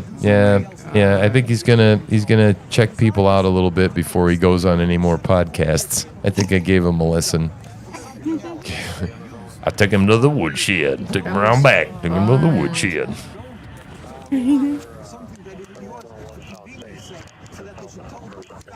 Yeah, this is stuff. What's great, man, about the phone is you can hide behind the phone. There's total anonymity behind it, right? You could be smirking. You could be doing all sorts of shit going. You were making faces at the camera. Yeah, I was funny. mugging at the camera during the interview. That was so fun. So fun because you can make fun of the guy and he doesn't even know you're making fun of him, So, yeah, I'm going to be interviewing David tomorrow. David Patrick tomorrow. And that's going to be interesting, and I'm not going to be cynical about that. I'm honestly excited to talk to him. I really am. And I want that genuineness to come through. We had a great talk the first time around. We're going to explore some stuff. We're going to talk about racism. We're going to talk about DEI. We're going to talk about Black Lives Matter, okay? Me and a black guy from Maine that grew up in Maine that's been in prison. And he's the quintessential story of redemption, okay? And just a model kind of citizen today, and spurned his work in social work, and so he's involved in social work. But that means that he's been involved in activities that regard to what some might call race baiting or race trading, if you will. I don't know. This is going to be going on tomorrow. I expected it to go on Wednesday, and it was going to be like a couple Saturdays from now. But he surprised me, and he made an appointment for tomorrow. And I'm not gonna take him live. I'm not gonna do this one live. I don't want the stress of it. I'm gonna bring him into my studio. I'm going to do a an interview, a recorded interview with him, somewhere between 45 minutes to 2 hours, depending on how long he wants to spend with me. We talked 2 hours on the phone like nothing. And I want to take some deep dives with him, and this is going to be round one, and maybe we'll go multiple rounds. Some people tell me he's dangerous. You know, I don't know. I wanted to get in and expose this cat's character for what he was. He's just a cheap shill. He's a rhino. He's a cuck. You know, he's part of the Uniparty, and they just swap their party affiliations for whatever which way the wind blows, depending on what's expeditious for them at the time. And no, I don't think you're far. I mean, he presents real well, Colt. See, you got to tell me to do that. The feedback, it's all right. He presents real well. He seems incredibly sincere. And you know, some of the other things that you talked about, I don't believe we've been far down the road enough with him to make whether some of your other assessments have come true. But I'm going to read the whole darn thing over again, and I'm going to read what a couple people that are extremely far right, okay, shall we say, have warned me and preloaded about him. And I've also got just some more recent information about some of the people that are in his orbit. And actually some of the stuff, I mean, it doesn't seem like he's super politically active right now. He was kind of really active around the time the George Floyd thing was around, right? And that was a very emotional time, and I can understand why it caused lots of people to get involved on both sides, right? So, yeah, I'm excited about it. I mean, I think we're doing significant journalism here. I think we're doing stuff that is important. I think it's changing the world, and I'm not going to be afraid of the difficult interviews. And like I said, this is not. I promised the guy I wouldn't do an ambush interview, and that's not to say I'm not going to ask challenging questions, and it's not going to be a spirited discussion. Because it is. I know we're going to be on separate sides of issues, and I'm going to press him hard. I'm going to hold his feet to the fire. But I do appreciate all that stuff that what you did, Colton, and I will be definitely passing you more information with some other people that maybe we want to do some investigative journalism on, right? As they say, we'd be the eyewitness news team, right? And you know, I used to like that eyewitness news shit where they did that, you know, the I-team, the local news, you know, where they go confront a business because somebody got screwed out of a gym membership or something, right? You know what I'm talking about? And they'd go there and they'd be like, you know, knocking on the door and the gym member and whatever. And then the people would get their, you know, refund, you know, for the gym membership because the local news focused something, you know, you can make a difference. Right? So that's kind of what we're hoping to do right here with this whole podcast, live streaming, all that kind of stuff. So, yeah, man. Yep. Night all. Yeah, good night, Madly Crafty. Thank you very much for hanging out. We enjoyed having you.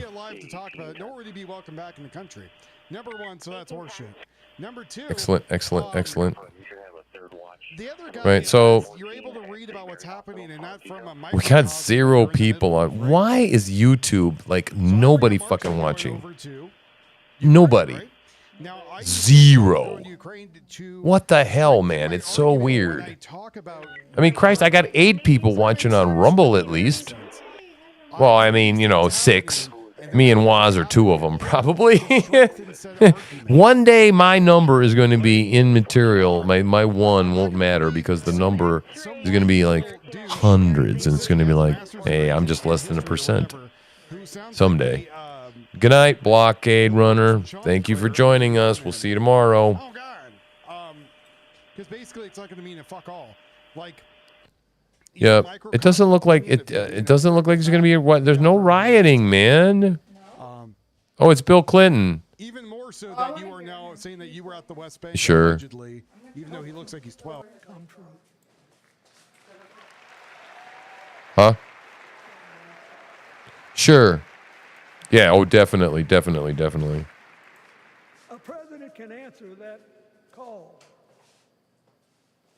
by saying, I'll do my part, but you have to help me. We have to work together.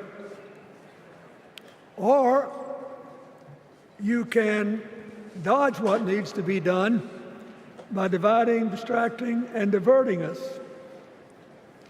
So in 2024, we He got can a barely pretty clear choice. it talk. seems His to be. throat is so roached out. Kamala Harris for the people. Did you know that they give Kamala, like comma, la? That's how they teach The other people how to guy pronounce who's it. proved And on teleprompters, they even go more than the comma, first go-round la, so they say it right. They phonetically that- spell it. He's about me, myself, and I. I know which one I like better for our country. Hi, he's such a president. He's so good. You need to vote for Kamala We'll Harris. work to solve our problems, Yeah. seize our opportunities, ease our fears, Like Willie. and make sure every single American, however they vote, has a chance to chase their dreams. Uh-huh. You know, I wish he'd just go away. when she was young, she worked at McDonald's. And she greeted every person with that 1,000-watt smile and said, "How can I help you?" Now she's at the pinnacle of power and she's still asking, "How can I help you?" He's so clever. I will be So clever. Well, what the hell is that thing on the right? be Oh, my so Lord. happy when she actually enters the White House as president, because she will break my record as the president who spent the most time at McDonald's. Wow, it's so funny. Now, but we got an election to win. And remember, we've got a guy that's pretty good at what he does. Donald Trump has been a paragon of consistency. He's still dividing, he's still blaming, he's still belittling other people. He creates chaos, and then he sort of curates it as if it were precious art. It's terrible. Let me say, not a single day goes by, even though I've been gone for well over 23 years from the White House, not a day goes by that I don't thank the Lord for the chance I had to serve and what it meant.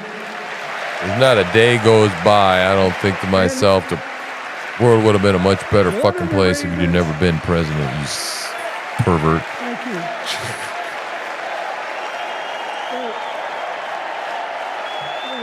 Wait. One of the reasons. Oh, yeah, and Hillary one of the clapping reasons for I him, love standing the O, job right? so much is that in the toughest times, even on the darkest days, if you tried hard enough, there was always something good you could do for somebody else. Now, some days that's not easy to do. You've got to deal with all these emergencies, or there's something going on here, there, or yonder. But Kamala Harris is the only candidate in this race who has the vision, the experience, the temperament, the will, and yes, the sheer joy.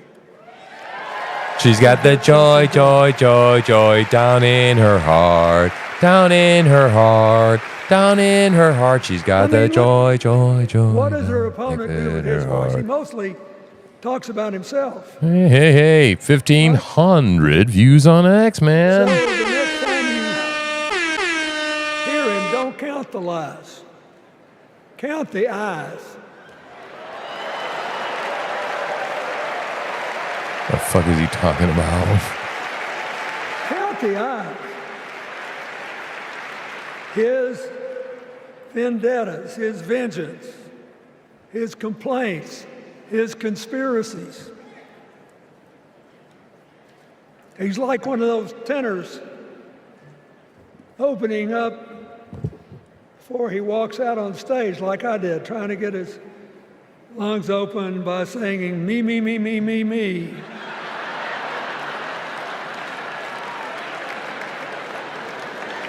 See you, Colton. Good night. When Kamala Harris is president, I'm getting ready to wrap this thing up. I'm getting tired. We'll begin with you. Yep. Well, it's real dark in here now. So, okay, guys. We got to ask ourselves the questions if we're going to hire a president. Do you want to build a strong economy from the bottom up and the middle out? Or do you want to... Every time they say that, I think of a butt plug, you know? I know it's terrible. That's all they do, Sue. Just constantly, it's all about Trump, all about Trump, all about Trump. You got to go to my X feed and but so help me, watch my interview with triple-checked it. Roger Cates. Since the end of the Cold War Same thing. in 1989, America He runs has created about Republicans for Harris in 51 Maine. million new jobs. All you could do was talk about Trump. I swear I checked this 3 times. Even I couldn't believe it. What's the score? Democrats 50, Republicans 1.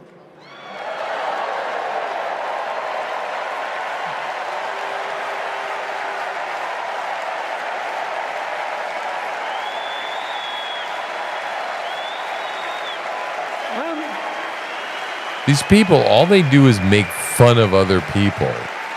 And you know, they say how mean we are. And these people just sit there and make fun of us. They call us Nazis. They call us winning coach deplorable. on our team.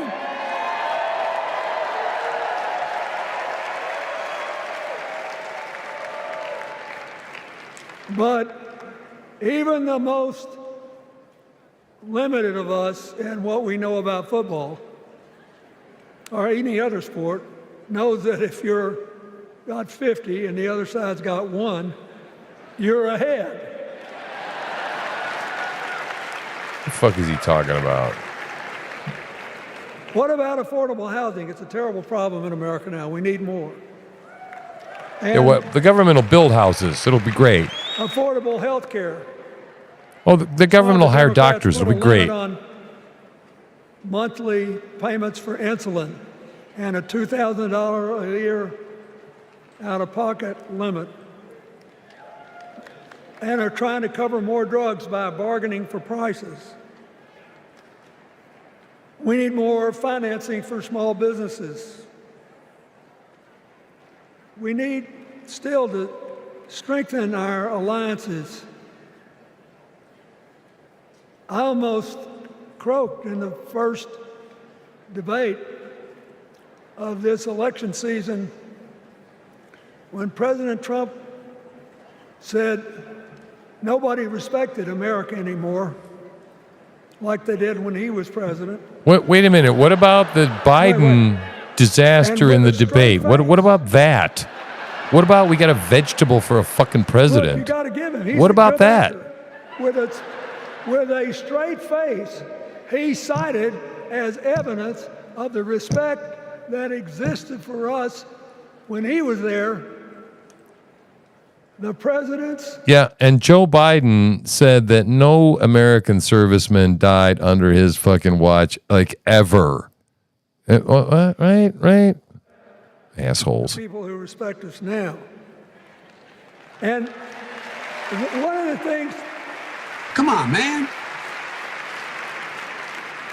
One of the things is when you send a signal to the other countries, you want them to know whether they agree with you or not, at least that you're on the level. Here's where you are and what you believe. What are they supposed to You know, if these motherfuckers love the country, they wouldn't be bashing all the time, like, you know, when the president does something. Okay, they wouldn't be bashing the shit out of him all the time because it's not good for the country. Like, we've all watched Office Space. What's good for the company? Okay? Folks, I've thought about it, and I don't know what to say.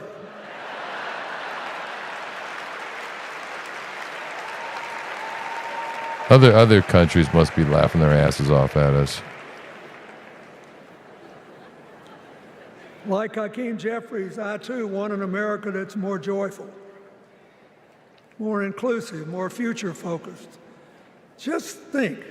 More progressive, right? Fuck the To conservatives. get up day after day after day after day, buried in meaningless hot rhetoric, when there's so many opportunities out there, so many problems that need You mean the fucking farmers and the mechanics and the plumbers and the drywallers and all those fucking people that create the places that you live, that you don't do shit, you don't create any value? You mean those people? She's already made her first presidential decision, and she knocked it out of the park.